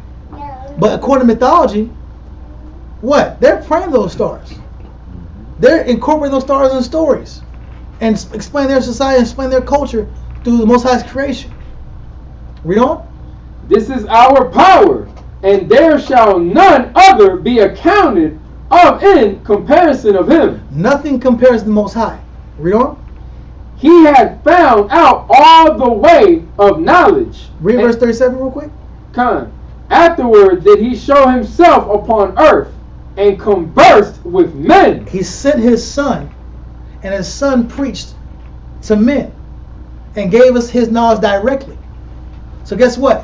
When he conversed with men, he conversed and gave what? His narrative, his ideology, his belief, his method, his opinion, his structure, his culture, his customs. The Most High was that beautiful to send his son to talk to our people and pull us out home and pull us out of all these different belief structures and pull us out of all these different foreign cultures. But it's 2022. We're just waking up again. And what are we still slaves to? Their customs, Their narrative. Stories. We're still slaves to the narrative. It's a daily thing. We're still slaves to tradition. We still feel some type of way behind it. Let's get 2 Kings 17 and 16. Yes, sir. I was just gonna pull a scripture on your point about conversing to the men, but when I hit his narrative. Just text me, and I'll pull it if I want to pull it. I got a lot of scripture to get through. I got 10 pages, bro. I'm trying to get through these pages.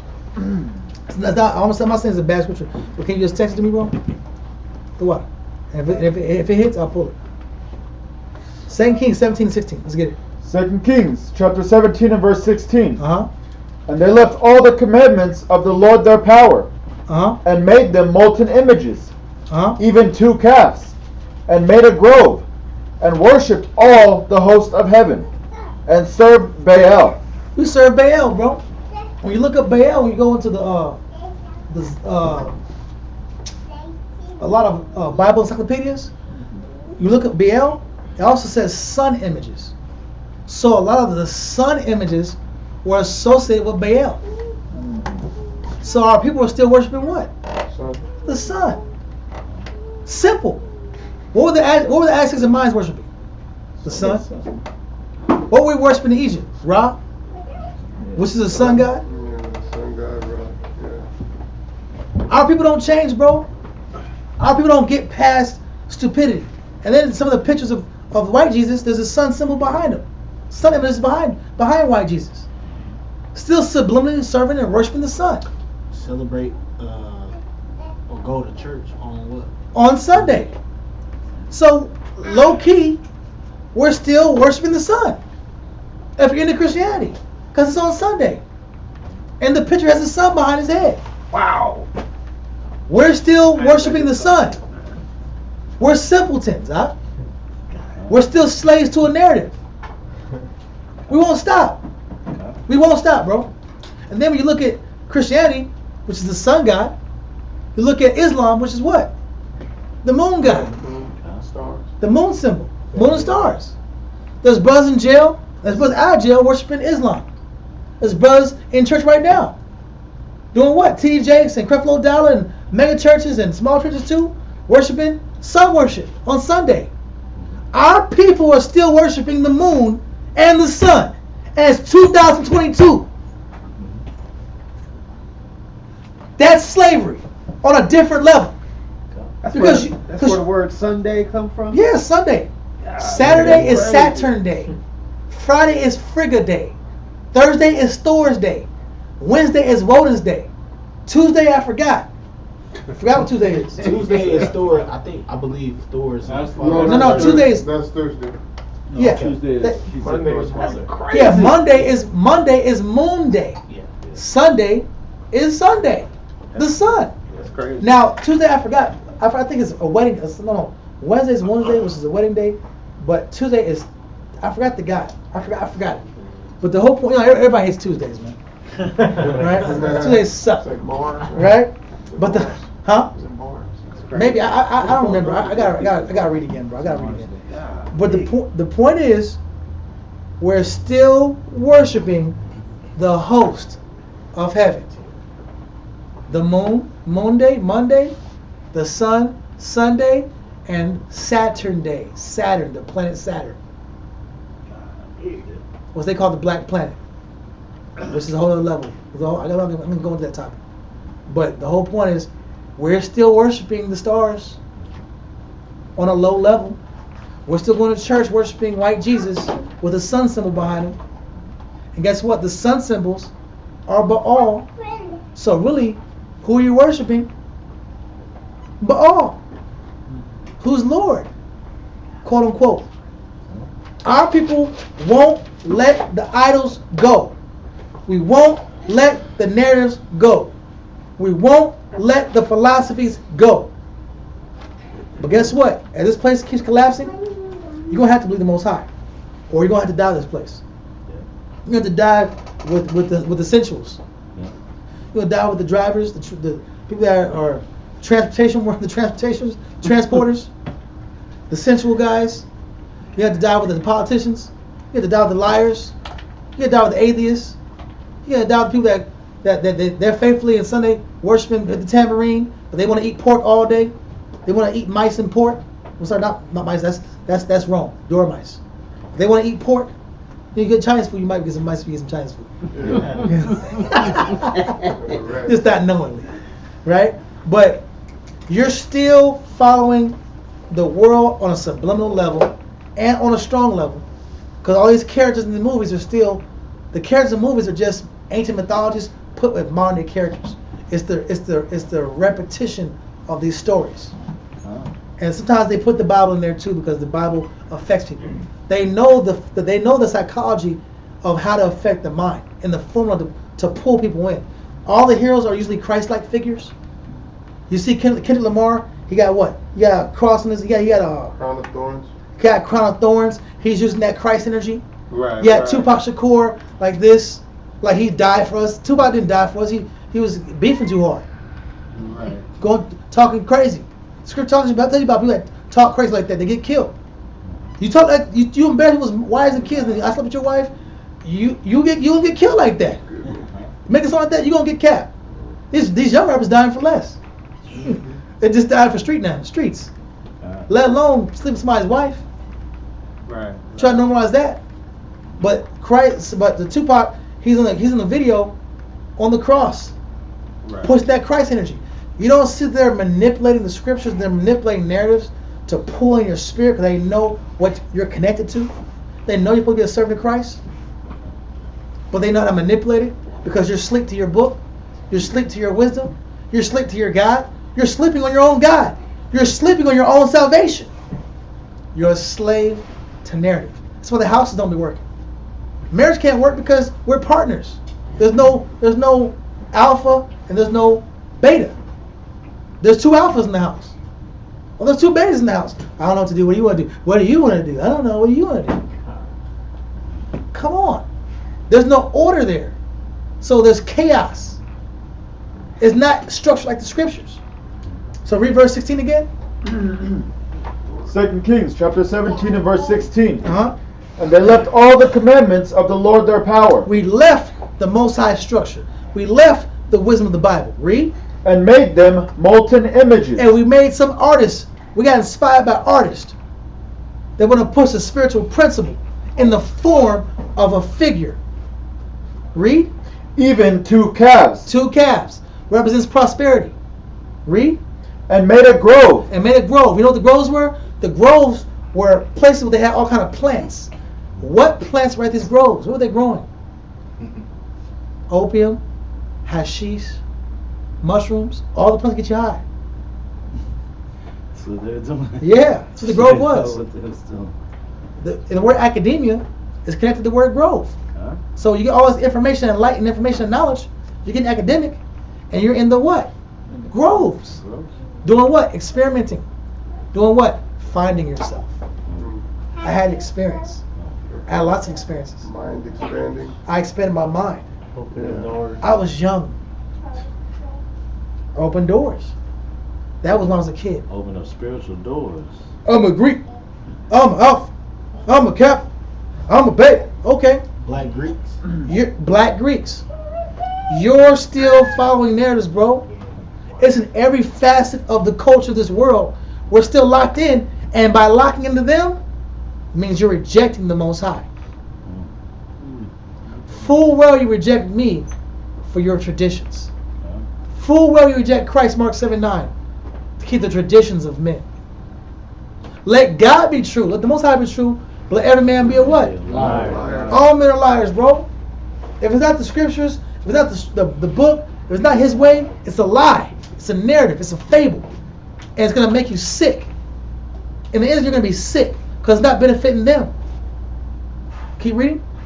And worshipped all the host of heaven. Uh-huh. And served Baal. Uh-huh. And they caused their sons and their daughters to pass through the fire. Uh-huh. And used divination and enchantments. Read on. And sold themselves to do evil. And sold themselves to do what? Evil. We convince ourselves. They don't gotta tell you what to do. They gotta make you curious. They gotta play. They say curiosity did what? Curiosity killed the cat, right? So, what would it be like for one day to be a woman? What would it be like if I was a boy? I would do something stupid, right? I wouldn't cry anymore. They use fantasy. They draw you in with fantasy. They draw you in with enchantment. I'm trying to enchant you. I need your imagination. I need your mind. When I grow up, I'm going to straight up join the military. I'm going to join the military. I'm going 100% all in. I'm going devil dog. You know why? Because when you were young, you were enchanted that way to join the military because they needed people in the military. Back in that time, be all you can be. They need people out there on the front lines protecting the country at that time period. Now it's, I don't know what's going on now. But these are ideals, and they're manipulating your mind. They know you're the Israelites. They're manipulating your mind, using narratives, and they're shooting you to the jail system. Yeah, you want to be a real nigga? Come on, be a real nigga. Let's sell this dope. Let's trap. Trap, trap, trap, trap, trap, trap, trap, trap, trap, trap, trap, trap, trap, trap again, trap again, trap some more. Trap. Trap again, trap some more. Where am I at? I'm in the trap. I'm in the trap. I be's in the trap. I can't get out. I be's in the trap. How is being in the trap a good thing? It's acceptable.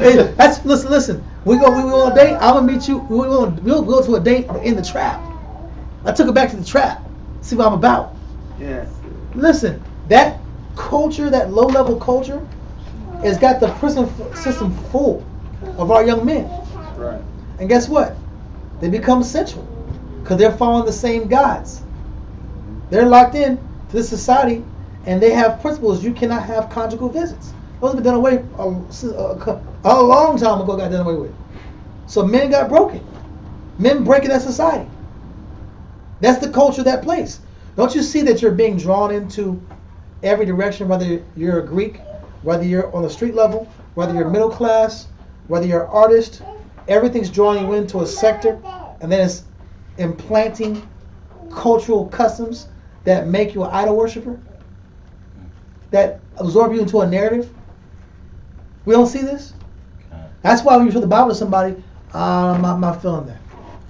We tell our brother, hey, I can trip. You breaking the law, huh? That's against the Most High. Whatever, dog. Got by my paper, dog. Can't tell a brother nothing. You just hate. Everything is we just hate now. It ain't just you break the Most High's commandments, or that's not wisdom. It's we hate. Okay, bro. Let's keep reading.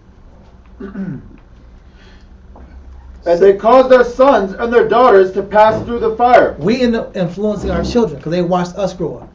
Read verse 18. Skip to 18. Therefore, the Lord was very angry with Israel. As a nation, he doesn't have to spank us. Read. And removed them out of his sight. And kicked us out of our homeland. Read. There was none left but the tribe of Judah only. Read on. Also, Judah kept not the commandments of the Lord their power. What did Judah want to do? They saw Israel get kicked out. They saw 10 tribes get kicked out, and they're like, you know what? Something about that ball. I'm balling. I want to bait out till I fall. I want to ball till I fall. Ball till I fall, literally. We literally balled. Balling.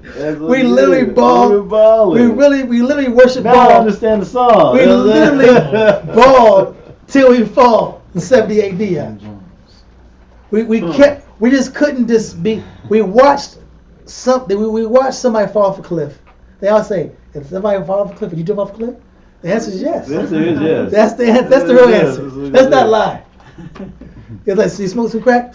Oh, that was Because the crazy. excuse is everybody's doing it. Everybody's doing it. Listen, he smoked the crack, and let me see what that was about. That's our people. He popped the Molly. Let me see what that's about. Pop the Molly, I'm sweating. I'm sweating. You know what that Molly is? You know what that crack is? That's the grove. Yeah. That's the plants. The coca leaf. I don't know. Molly is probably. I don't know. Maybe it's heroin. Molly is a mixture of. From what I was told, it was like a form of like meth. Meth and what? It's like really just chemicals. It's chemicals. Yeah. It's still enchantment. Mm-hmm. It's still witchcraft. It's still pharmakeia. Mm-hmm. It's the same game. We just can't beat pharmakeia. We can't beat the images. We can't beat the narratives. We just lock in. Don't you see the only way to come out of the world is to completely immerse yourself into the Father? Because every angle, from relationships to marriages to politics to self-image, every angle that we're in is directed towards a God. It's funny because in kindergarten they used to, who do you want to be when you grow up? And kids had so many crazy ideas, but it's all pointing towards the same thing. It's all working to the God of this world. Let's keep reading. Also, Judah kept not the commandments of the Lord their power, but walked in the statutes of Israel which they made. Read on. And the Lord rejected all the seed of Israel. Now everybody got kicked out of the land. Read. And afflicted them. Why are we in slavery? Read. And delivered them into the hand of spoilers. So the end result is you get taken advantage of because you wanted to believe the narrative. So now you got to suffer behind that. Let's go to 2 Kings 17 and 12. Verse 12. Through 15. For they served idols. They serve what? Idols. We serve. We won't serve the Most High. We won't serve each other. We won't serve the Scriptures. We won't serve wisdom. We will serve a narrative.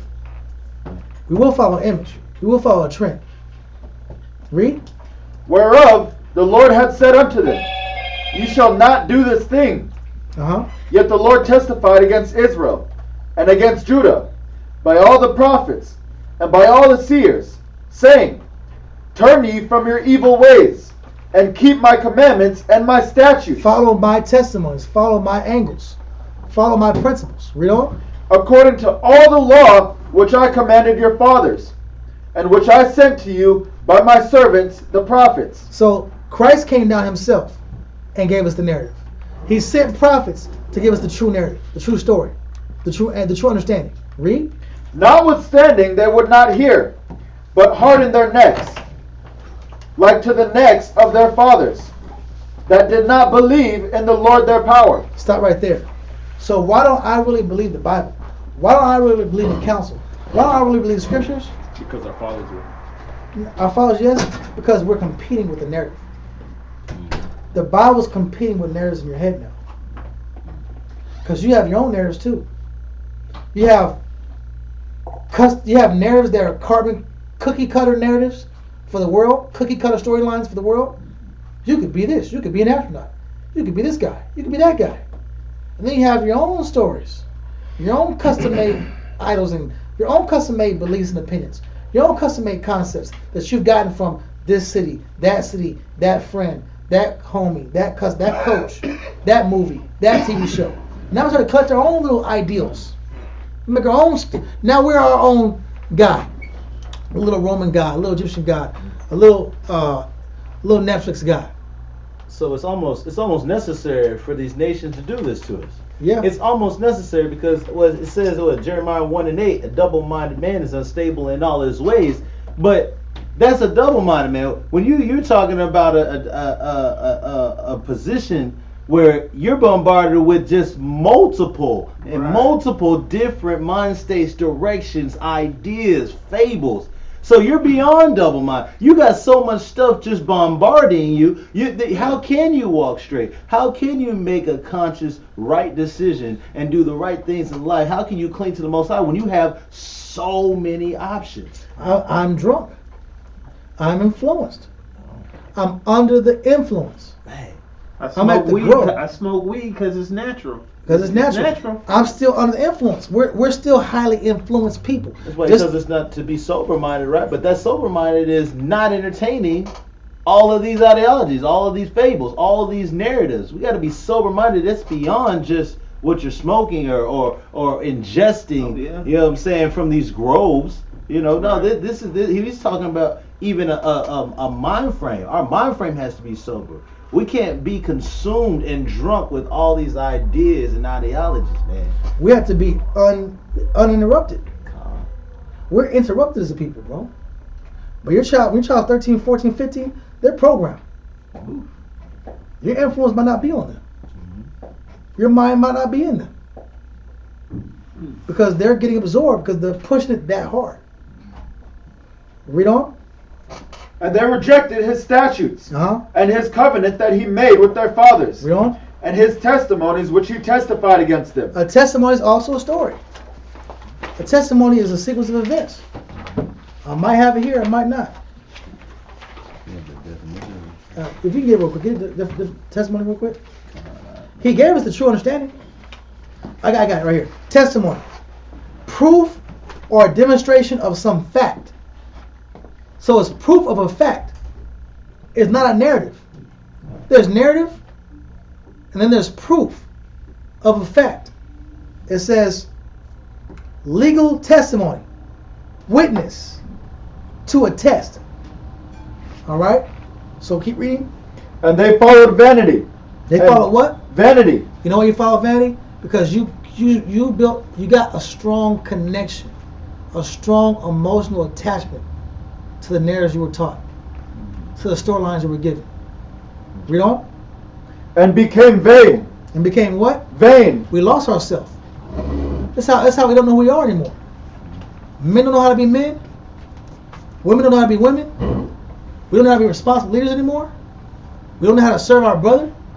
All we know how to do is be selfish, be 1D, or use each other. Take advantage of it. Why? Because these are the narratives that are popular amongst our people. Keep reading. And went after the heathen that were round about them, concerning whom the Lord had charged them, that they should not do like them. And they left all the commandments of the Lord their power, and made them molten images. Once again, it's got to be my way. It's got to be my way, not the Most High's way. I have to make my molten image And most images, the image you want to see. You want to create and actualize and crystallize and manifest what you create, what's in your heart. Your custom-made God. That's our people. Right? That's our people. Let's go to, you know what? I don't want to go here. That point's already made. Let's go to Deuteronomy 33, verse 29.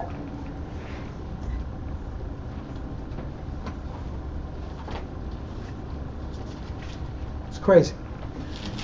Let's get it.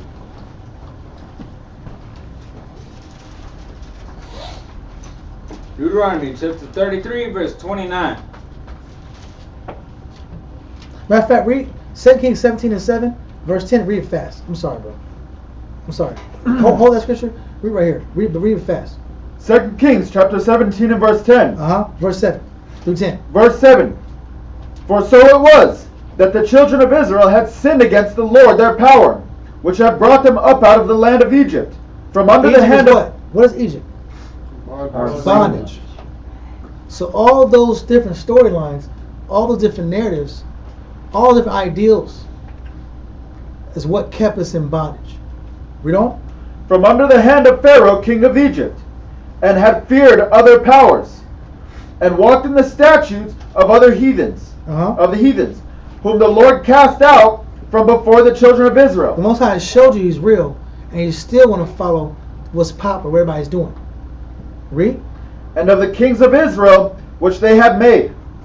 And the children of Israel did secretly those things that were not right against the Lord their power. Did what? Did secretly those... secretly. So secretly we hold on these narratives.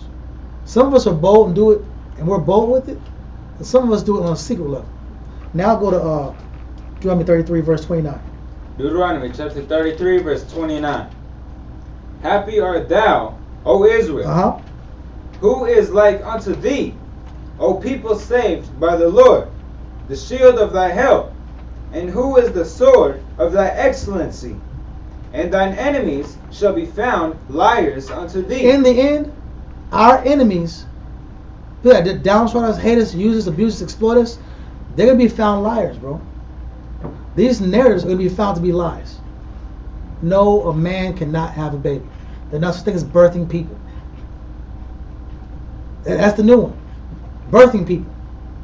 Or a woman. Is a woman or is a woman look like a woman? A biological woman or a woman? Which one are you talking about? A woman or a biological woman? Which one you mean? It is a woman. Oh, it's not a biological woman. It's a woman though. It's just not a biological woman. You got people pronoun. Which one do you mean? What are you talking about? Look, she looks the same. Looks the exact same. It was a man. It is a woman now. It's a boy, girl. Wait, no, listen. They're getting better and better with what they're doing. They got, what's that? Surgery, plastic surgery. Yeah. Oh, now they can implant you. Hey, man, listen, man. You gotta show it to me first before. Yeah, it was you bad. Said that. You gotta show me that. I can't say it. I'll show you at the class. I can't say it till you prove it to me. The game has changed. Listen, you gotta prove it to me first. I'm not saying it's not true, but I don't want to say something I don't know. I get it. I gotta know. If I say it, I gotta know it when I say it. I don't want to be stupid. I said. You gotta prove that with me. I always ask you to prove that with me. Scripture says prove all things. Prove all things, bro. It could be true. It could be true. But the point is, but listen, they're pushing now, birthing people doesn't necessarily have to be a woman. A man could give birth to. That's the new narrative. That's the next narrative. How about that? That's the next narrative. So the point we're getting to is Israel doing things secretly, right? Israel's going to find, our enemy's going to find that they're what? They are liars. Read the rest of that scripture. Yeshai? And thou shalt tread upon the high places. Thou shalt tread high places. We're going to tread upon their high places. We're eventually going to be able to disprove all their gods. We're going to disprove all their philosophies. Now, listen, you got to prove it another time. Another time. That'd be another day. God. That's a lot. It's a lot. You got to prove that. Listen, next scripture. So our salvation is the knowledge of the Most High, the truth. All right? Be able to disprove these lies. All right? Jeremiah 15, verse 16 through 18.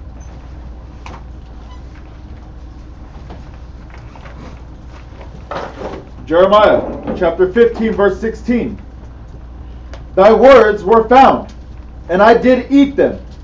So eating the words means you're consuming the scriptures. Do we have the study ethic to combat these narratives in ourselves? Do we have the dedication to scriptures to really not align with and be persuaded? Do we have the scripture retention to sit here and deal with the problems that come as a product of not being a part and being ostracized, not fitting in? Do you have what it takes to maintain your spirit and your soul amongst the cage of every foul bird in Babylon? Do you have the belief in the scriptures enough to not doubt the Most High? Because if you doubt the Most High, if you have doubt in you, that means you have belief in something else. To doubt the Father means you believe in something else. You just haven't identified what you believe in yet. You haven't put into words. But to doubt the Most High, there's a reason that you're doubting. Because you have belief in something. But it's just not the Most High. Remember, the Bible said they sold themselves to do evil. That means you have to persuade yourself. That's a part of the definition of faith. Confidere. For confidence, confidere means to persuade. To have confidence is to persuade. So you have persuade. You're persuaded by something. You believe in something. You believe in some God. You have confidence in something. Whatever you have confidence in, if it's not the Most High, that's your God. That's the reason why you doubt the Father. That's the reason why you don't really believe all the way. Because you're persuaded by something which is attached to your molten image, which is the narrative that you want to believe. That's why people have to argue with you. Where we at? Let's keep reading. And thy word was unto me the joy and rejoicing of my heart. So remember, not only do you have to believe the word, you have to find joy in the word. Because no man can serve two masters. Either he will love one and what? Hate the other. Hate the other. You're gonna love Osiris. You wait for that woman to make you a man. You're gonna sit here and have that incestuous mindset in the background, like our ancestors. Or you're gonna sit here and just follow these narratives, try to fit in and be a part of this world. Cool. That's cool, but not really. Because now you're really canceling your salvation. You're canceling your own salvation because you're a slave to the narrative. All right, keep reading. For I am called by thy name, O Lord, power of hosts. I sat not in the assembly of the mockers. I'm not entertaining these mockers, I'm not entertaining them. I'm not in conference with them.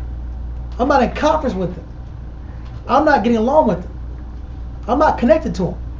I'm not persuaded by them. Most important. Read on. Nor rejoiced. I sat alone because of thy hand. And how do we all feel? Alone. Alone. That is a badge of honor. That isolation and loneliness and being cut off from your family is a badge of honor. It's a sign that you're in position for salvation. Why is the road to destruction, but narrow is the path to what? Salvation. So missing out is also a sign of you're preparing for salvation. I missed out on this. I missed out on that. I didn't get to do this. I didn't get to do that. I was ostracized for this. I was ostracized for that. I was left out of this. I was left out of that.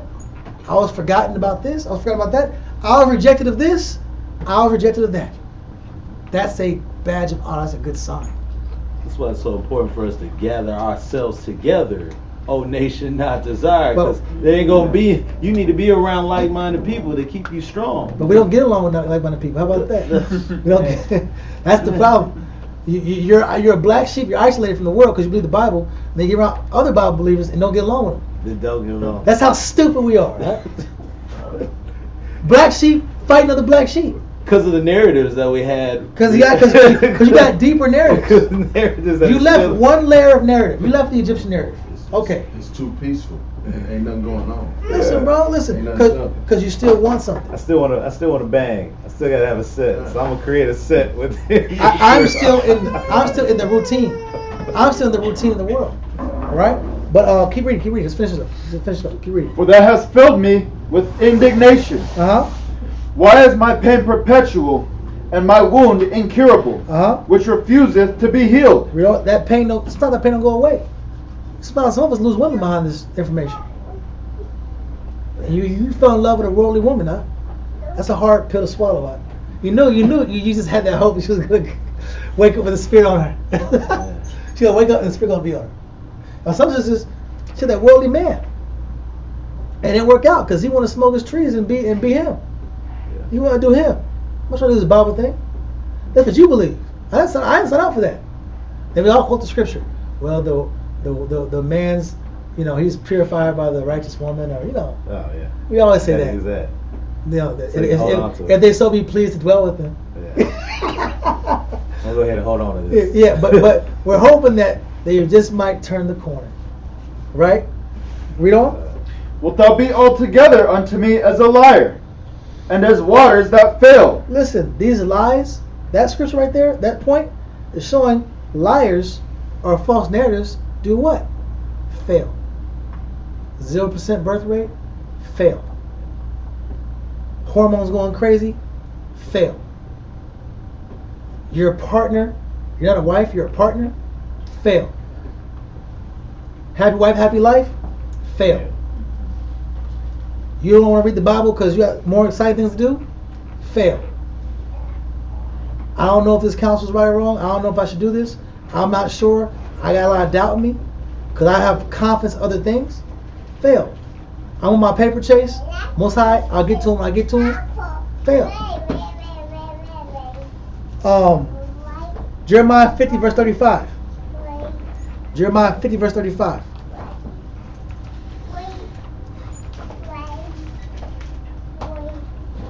You said Jeremiah 50 and what? Verse 35. 35 through 37. Yeah. You ready? Yes, sir. Jeremiah chapter 50 and verse 35. And this is the narrative slave from a nationalistic perspective. We're trying to go. There's more to this class. I'm trying to finish it up. I probably won't have enough time for it. But the B part of the class, it goes about the interpersonal narratives we have, the internal narratives we have that are destroying us as a people on an individual level, individualistically. But hopefully we can try to get there. I doubt we'll get there before 10:30. But I tried. Keep going.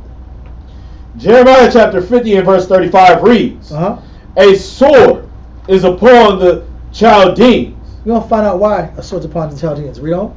Saith the Lord. And upon the inhabitants of Babylon. Upon the inhabitants of Babylon. Who inhabits money in Babylon? We do. Nation. Everybody. It's our neighbors. It's our neighbors, our family members, our exes. Right? Read on. And upon the inhabitants of Babylon, and upon her princes, and upon her wise men. Upon our so-called educators, our so-called scientists, the so-called wisest thinkers, the brightest of our nation, quote unquote. Read. A sword is upon the liars. A sword's upon the liars. People perpetuating and promoting false tales. People promoting false narratives. People promoting lies. It's an attack directly against the testimony of Christ. When you push this abortion principle, it's against the testimony of Christ. When you push man come from monkeys, it's against the testimony of Christ. When you push white Jesus, it's an attack against the testimony of Christ. When you push Christmas, Easter, Thanksgiving, New Year's, all that stuff, it's a direct attack against the testimony of Christ. When you push, I'm one deep, I'm going to do my own thing, I ain't got to be around no people, I ain't got to be around nobody, I ain't got to trust nobody, I ain't got to sit here and I ain't got to change for nobody, I'm on my paper chase, I'm doing me, that's against the testimony of Christ. That's just another narrative against Christ. Read on.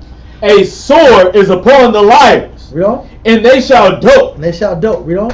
A sword is upon her mighty men. And they shall be dismayed. Read on. A sword is upon their horses. A sword is upon their horses. We don't know if we all go, electric, and they drop an EMP. Or get a nice car, can't afford the gas. Or the gas don't come to the country. Because they got the pipeline. The pipeline is being done. Or no chips to get put in the vehicle. Or you can't afford to get the parts. Most High is shutting everything down. Read. Come. A sword is upon their horses, and upon their chariots, and upon all the mingled people that are in the midst of it. All the mingled people. All people that just collect all these different concepts and just, I'm a little bit of this, a little bit of that. Read on. And they shall become as women. And men are becoming more and more effeminate, more and more weak-minded, more and more emotional, less grounded, more irresponsible, softer in constitution. Read on. A sword is upon her treasures, and they shall be robbed. So the sword and death from the Most High is upon the false people, because they're promoted these concepts, and God's angry. And if you're a part of that, if you're still a part of that narrative, if you're still a slave to that narrative, if you're still in prison by that narrative, then you're a candidate to die too. To be honest with you, you want to invest in the Bible, you don't want to study, you want to learn, you want to give your mind to it, you want to really start seeing the things that you really still hold on to, how it's connected to off concepts. He's not going to make you a citizen of His kingdom.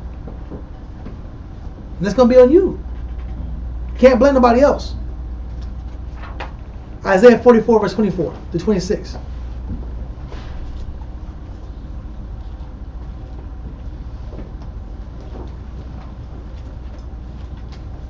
Isaiah chapter 44 verse 24. Thus saith the Most High, thy Redeemer, and He that formed thee from the womb. I am the Most High that maketh all things, that stretcheth forth the heavens alone, that spreadeth abroad the earth by myself. It's not all gods combined together, combined in one man, like the 99 Summer Jam. It's not all that, bro. I know you know that one. Yeah. It's not all these different cultures coming together and all the gods are working together, and there's many ways, there's many paths. Some may call him Buddha, some may call him Christ, some call him Allah. It's all the same God. Nope. No, there's one God. God, the Bible. Read. Verse 25. That frustrateth the tokens of the liars. The Most High is going to frustrate the tokens of the liars. All these BS books they write to prove that He's going to frustrate them. Because he'll keep saying this ain't working. All these, the mark of Zorro and these jabs, none of it's working. Still getting sick. You went ahead and took the mark. Still getting sick. It's not getting any better. It was all for nothing. Man, you got long COVID. Huh? Man, you got long COVID. Exactly. It's gonna keep coming back, and then you'll get the next one. And you're gonna get one, and you'll get the next one. They got shots coming out like albums and stuff. Believe the narrative, man. We got albums. Next hit single. Here's another hit. We got the X version. We got the monkeypox version. It's an album called Monkeypox. Yeah, another one. Yeah, I got another hit. Another hit. Let's go. Let's get it. I'm standing in line. I'm scared, y'all. I'm scared. Let's go ahead and get that. That sounds interesting. I can't get my job. I ain't allowed to work if I don't do it. So, follow the narrative. You don't see it? A small amount of people can control everybody. All you gotta do is control the storyline. That's how you manipulate people. You manipulate belief. Belief and confidence. Confidence to persuade. Testimony. Testimony is what? True events, true facts. The Bible is Christ's testimony. But you want to believe some truth and some fiction. This is a retelling of events. Christopher Columbus discovered America. George Washington chopped down the cherry tree. Michael Jordan dunked the basketball. Michael Jackson did the moonwalk. ABC 1, 2, 3. Simple as 1, 2, 3. I don't know, bro. It's how simple we are, bro. What I'm trying to say is we fall for the simplest things. If it sounds good, we lock into it. Yes, we can. Yes, we can. Yes, we can. All you gotta do is speak into smooth things. Smooth things. Vote or die. Well, you can vote or die. You're gonna die either way because you're still part of the narrative. Vote or die, trap or die. Trap or die, vote or die, ride or die. You got 2 houses. Listen, you gonna lock they match everything up. You gonna fall. You gonna fall for everything they teach you that. You know, look. You don't question this stuff, man. You don't think this is like something's wrong with this? This ain't making sense. Listen. Very few people are gonna be saved because a lot of us want to believe the lie. Keep reading. Verse 25. That frustrated the tokens of the liars, and maketh diviners mad. And maketh the what? The diviners mad. The diviners are mad. The diviners are mad. Read. That turneth wise men backward. Turn these super smart scientists, these theorists, turning them back. They gotta go back to the lab, literally. Read. And maketh their knowledge foolish. The Most High gonna make their knowledge foolish. You put all this trust in their narrative and their books and their education, you're gonna look stupid in the end. You're gonna look real stupid. But our people, this Bible, it's a 4,000-year-old book. That's allegory, man. It's a bunch of metaphors.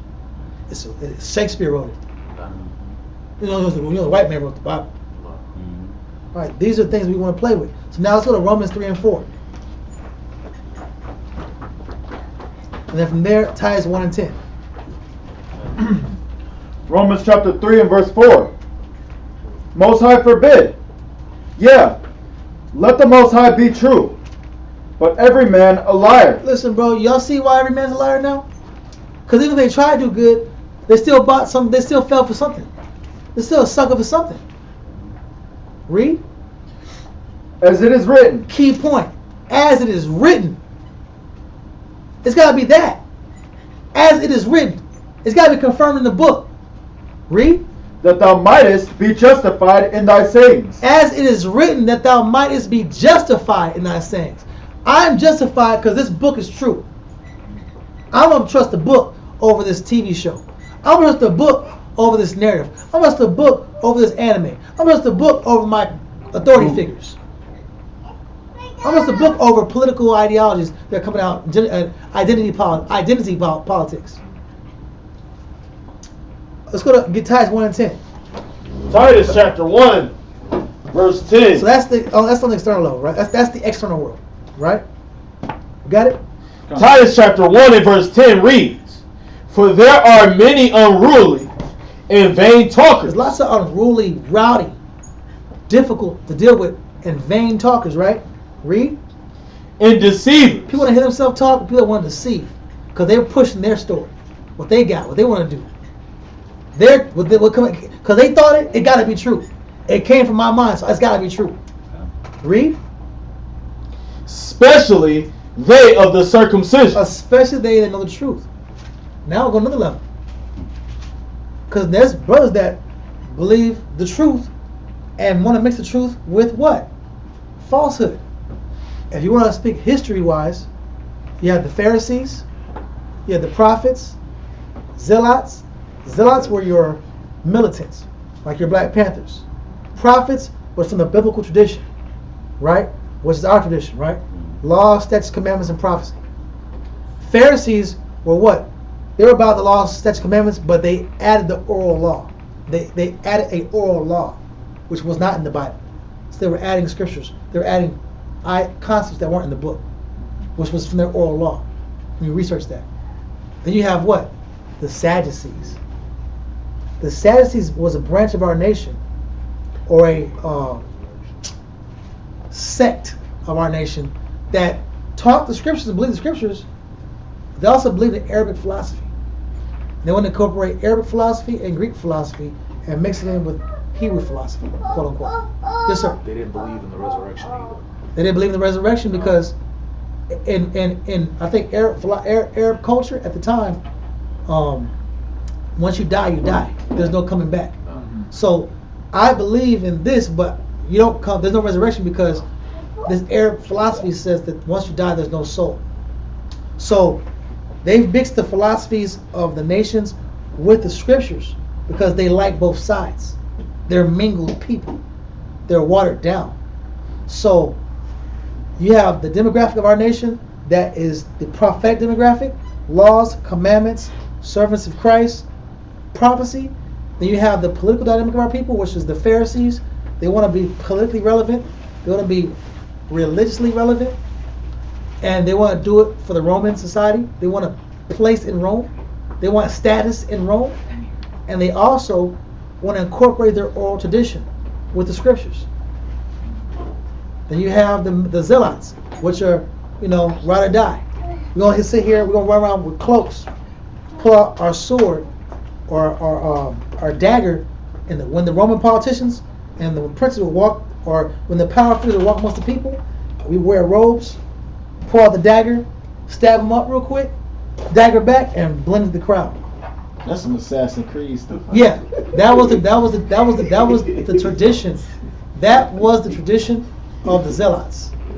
So they were your militants in that time period, the Roman and Greek time period. Drip up, pull out the dagger, get them up, disappear in the crowd. They were known for that. So they don't believe in the Most High. I'm just gonna deal with my enemy on a physical, weapon to weapon, hand to hand, military tactician level, which is cool. But the problem is this: it don't work, because Esau was blessed with the what? Sword. We read the scriptures. Esau is the king of the sword. You can't beat this man with a sword. You can't use a knife to beat the white man. You can't use a 9mm to beat the white man. You can't use a shotgun to beat the white man. That gun has Mossberg, has his name on it. Smith and West. Smith and West, his people. His people made that. That's his game. And he got a missile for you too. He's splitting atoms. Springfield. He's splitting atoms. He got satellites out there. He has laser weapons. That's beyond bullets right there. Listen, bro, he got hollow points for you. His old weapons do you out. You're not gonna fight him with your hands. You're not gonna fist fight and box the white man and have a revolution. You're gonna have a revolution with your hands out. This nigga gonna get real mad, just box the white man. He's gonna box him out of power. Right? It's not gonna happen. He's the king of the sword, bro. And Most High put him in power. But our problem is, we want to believe in narrative. That's just the zealot narrative. Or that's just the, what's that? The Pharisee narrative. They want to incorporate their oral tradition. You gotta wash your hands or you're unholy. You said that was the what tradition? Pharisee. Look up Pharisee tradition. There's a book called the Bible Almanac. Packer, Tenney, White, and they break down. It's right there. They break down the Pharisees. You get a chance to read it. It's highlighted. It's underlined. It's a good book. Not a lot's bookstore. But the whole point is, I'm gonna finish the class out. We got 13 more minutes. But the point is, you're reading the traditions of men amongst what? Amongst Israel. Read that point again. For there are many unruly and vain talkers and deceivers. Read. Especially they of the circumcision. Especially they of the what? Circumcision. Amongst our own people. So if ain't the nations deceiving us, it's our own people. It be your own people, dog. They say, right? It be your own people, like. Because they still don't want to submit to the Most High. All right. I'll read a little bit. I'll read a little bit of it. First, before we get there, let's go to Sadducees. That's it right there. Page 507, the Bible Almanac. This is right here. It says, the Sadducees adopted the beliefs of the Greek philosopher Epicurus, who said that the soul dies with the body. Okay, so the Greek philosophy. Yeah, well, it's Greek, but I also believe that the Arabs had the same. I gotta look it up again, but the Arabs had the same belief system. A lot of people believe that once you die, you die. Once you're gone, you're gone. You close church all you want, dog, but when you're gone, you're gone. A lot of people say that all the time, right? Yeah. So they taught that each person is the master of his own fate. Who does that sound like? Just went through a class about the hunter, right? That's Nimrod, the mighty hunter, right? So they incorporated Nimrod's philosophy. That you're the master of your own fate. I'm the captain of my own ship. And my life prospers off of my work, not the Most High's blessing. Right? The Sadducees love to debate matters of theology and philosophy. Another clue to their Greek interest. Their sophisticated ideas did not appeal to the masses. So the politics that they had to join hands. So in politics, they had to join hands with the Pharisees. They weren't very popular. So they had to align with the Pharisees. In fact, the Sadducees might have disappeared from the scene before the New Testament times, had it not been for a strange twist of events in Jewish politics. The Pharisees adopted John Hyrcanus' decision to become high priest because they had opposed John Hyrcanus' decision to become high priest because they heard that Hyrcanus' mother had been raped during the reign of terror by Antiochus IV. Hyrcanus proved that story was a lie, but the Pharisaic court punished the liar with only a few lashings. This angered Hyrcanus, who threw his support to the Sadducees. So this is politics, bro.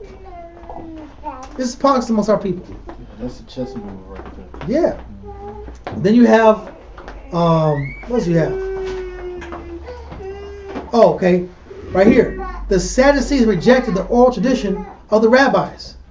They accepted only the written law of Moses and condemned any teaching that was not based on the written word. All right? They saw too many Persian and Assyrian influences in the teachings of the Pharisees and felt the Pharisees were traitors to the Jewish tradition. Okay, I got that wrong there. So they saw too many Persian and Assyrian influences in the teachings of the Pharisees. So the Sadducees were saying that the Pharisees had Persian and Assyrian influences. There you go. So the Sadducees were more leaning towards Greek philosophy and incorporating that with Hebrew philosophy. But they had an issue with the Pharisees because the Pharisees were incorporating Assyrian and Persian influences. Do you see is people mixing narratives, blending narratives, confusing narratives, keeping us worshiping idols in general? Do you see the concept? Yeah, it's a constant flow of Greek, Assyrian, Persian. We keep trying to fit in. Outside influence in general. We keep whatever's popping at the time. That's what we're following. Whatever trend is going, whatever new doctrine, whatever the new is. That's why so many new breakdowns be coming out. I mean, there's new crazy breakdowns coming out. But be for people that are caught up in different philosophies and want to mix it in with the truth. Tell us about we got itching ears. We itching for that new. Exactly. It's just the Bible straight up is just quote unquote to us it must be boring. It's gotta be something more than just the Bible. There's gotta be something greater than the scriptures. That's not true. And I want to be the one to drop it. Exactly. I want to be the first guy. That's why you have these crazy concepts on the internet, right? But it says, read that scripture again that we just came from. For there are many unruly and vain talkers and deceivers. Read on. Especially they of the circumcision. So now we're going to read about the Pharisees, right?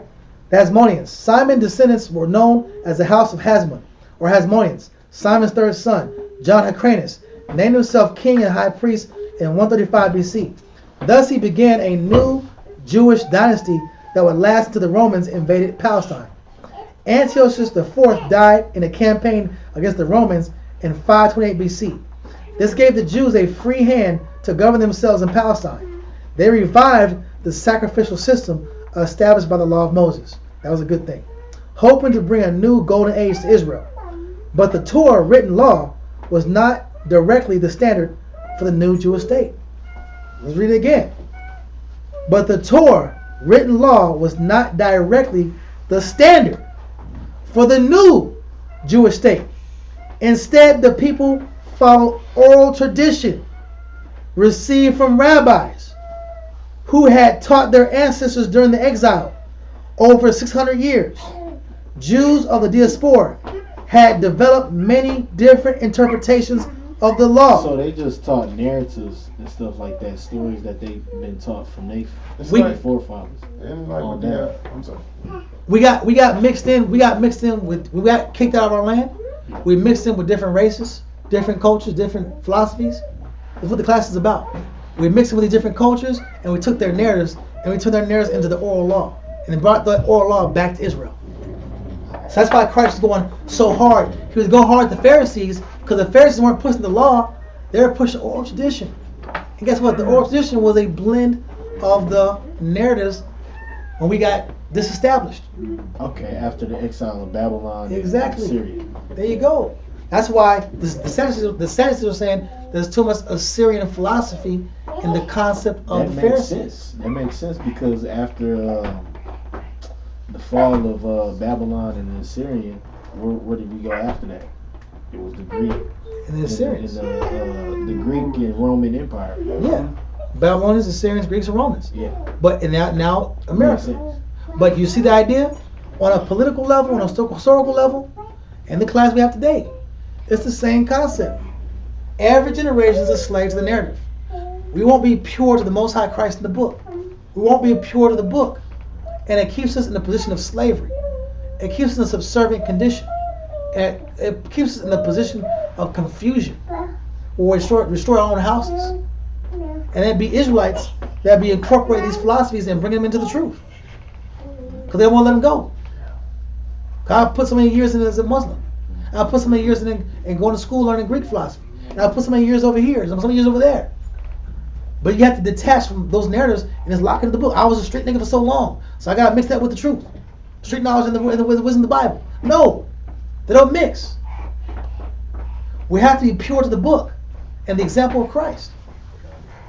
Or be a slave to narratives. And be a promoter of false ideals and deceive our children. And they go right back into idolatry. They go right back into slavery. It's a vicious cycle. Read the scripture one more time. I think I'm going to be done.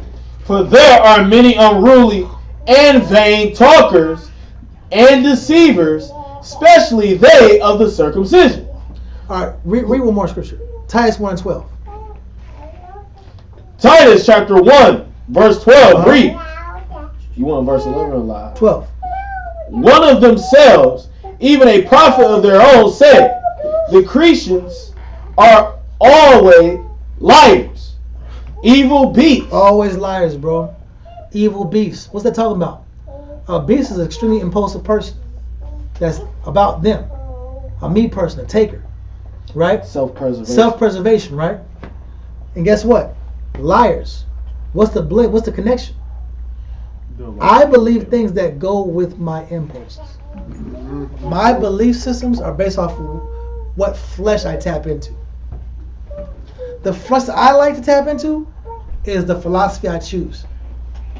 I choose this philosophy, I choose this narrative because it fits what I already like to do. Did you say that's them lying to themselves? Yeah. But people project and push that on other people that don't know the scriptures.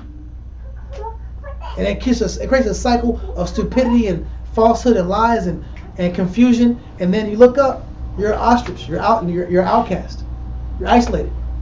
You look like the liar. You look like the crazy person. You look like the madman. You look like the fool. Next scripture. Last one. 1 John 2 and 4 through 5. 1 John chapter 2 and verse 4. He that saith, I know him, and keepeth not his commandments, is a liar, and the truth is not in him. Read on. But whoso keepeth his word, in him verily is the love of the Most High perfected. So if you keep the Most High's narrative, and you keep perfecting it, mastering it, the Most High's love is perfected. You're learning more and more how to see it through His lens. You're learning more and more how to get the understanding and do it His way. You learn more and more how to be pleasing to Him. One more scripture. 1 John 2 and 22. Verse 22. Who is a liar, but he that denieth that Yahushua is the Christ. Who was a liar, but him that denieth that Yahushua is the Christ. So if I hold to my narrative is in direct opposition to the scriptures and Christ. So that makes me a what? Keep reading. He is Antichrist. It makes me an antichrist. Anti means against. Because I want to hold to my narrative, even though I'm in the circumcision, even though I know the scriptures, even though I'm an Israelite, guess what? Now I'm an Israelite that becomes Antichrist. Like the Pharisees. The Pharisees were what? Antichrist. Why? Because they mixed the oral law and pushed and projected like it was the law. But really it was Assyrian and Persian beliefs. The Sadducees were antichrist. Why? They didn't believe in resurrection. That's the whole story of Christ. That's the power of Christ, the resurrection. They don't want to believe it. You know why? Because they're Epicureans. They want to believe in Greek concepts. Once you die, you're gone. Once you're gone, man. So they can't believe in the Yahushua. So because I want to hold on to these lies, I make myself a what? Antichrist. Damn.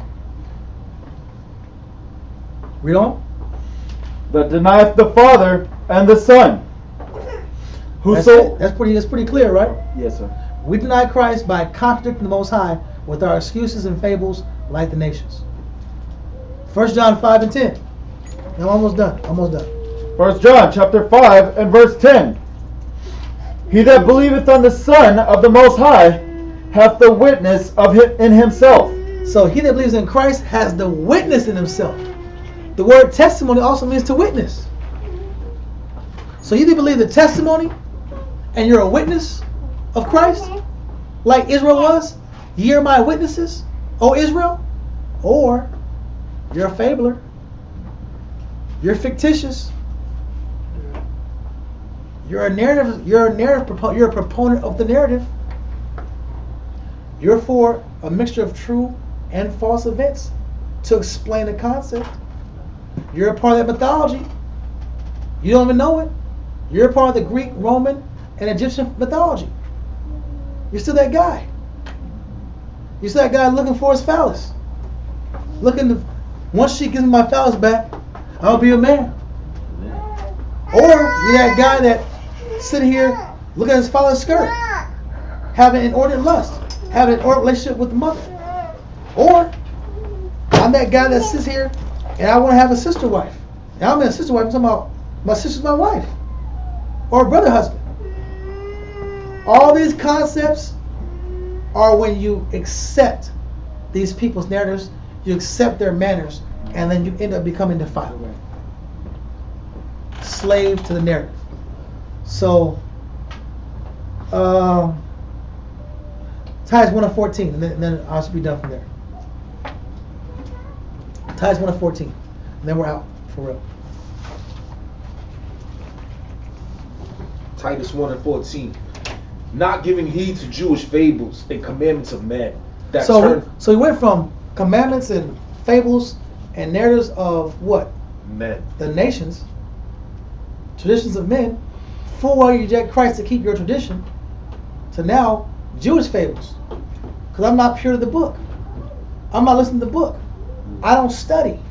Because you don't study, now you're a proponent to get caught up in Jewish fables. Not quite Jew fables. Yeah, it's like a Jew. It's like a Hebrew. It's like an Israelite. You're an Israelite, but you don't study, so you can't tell the truth from the real from the fake. You're getting caught up. You're making it about. It's not about Christ. It's about just the law. That's it.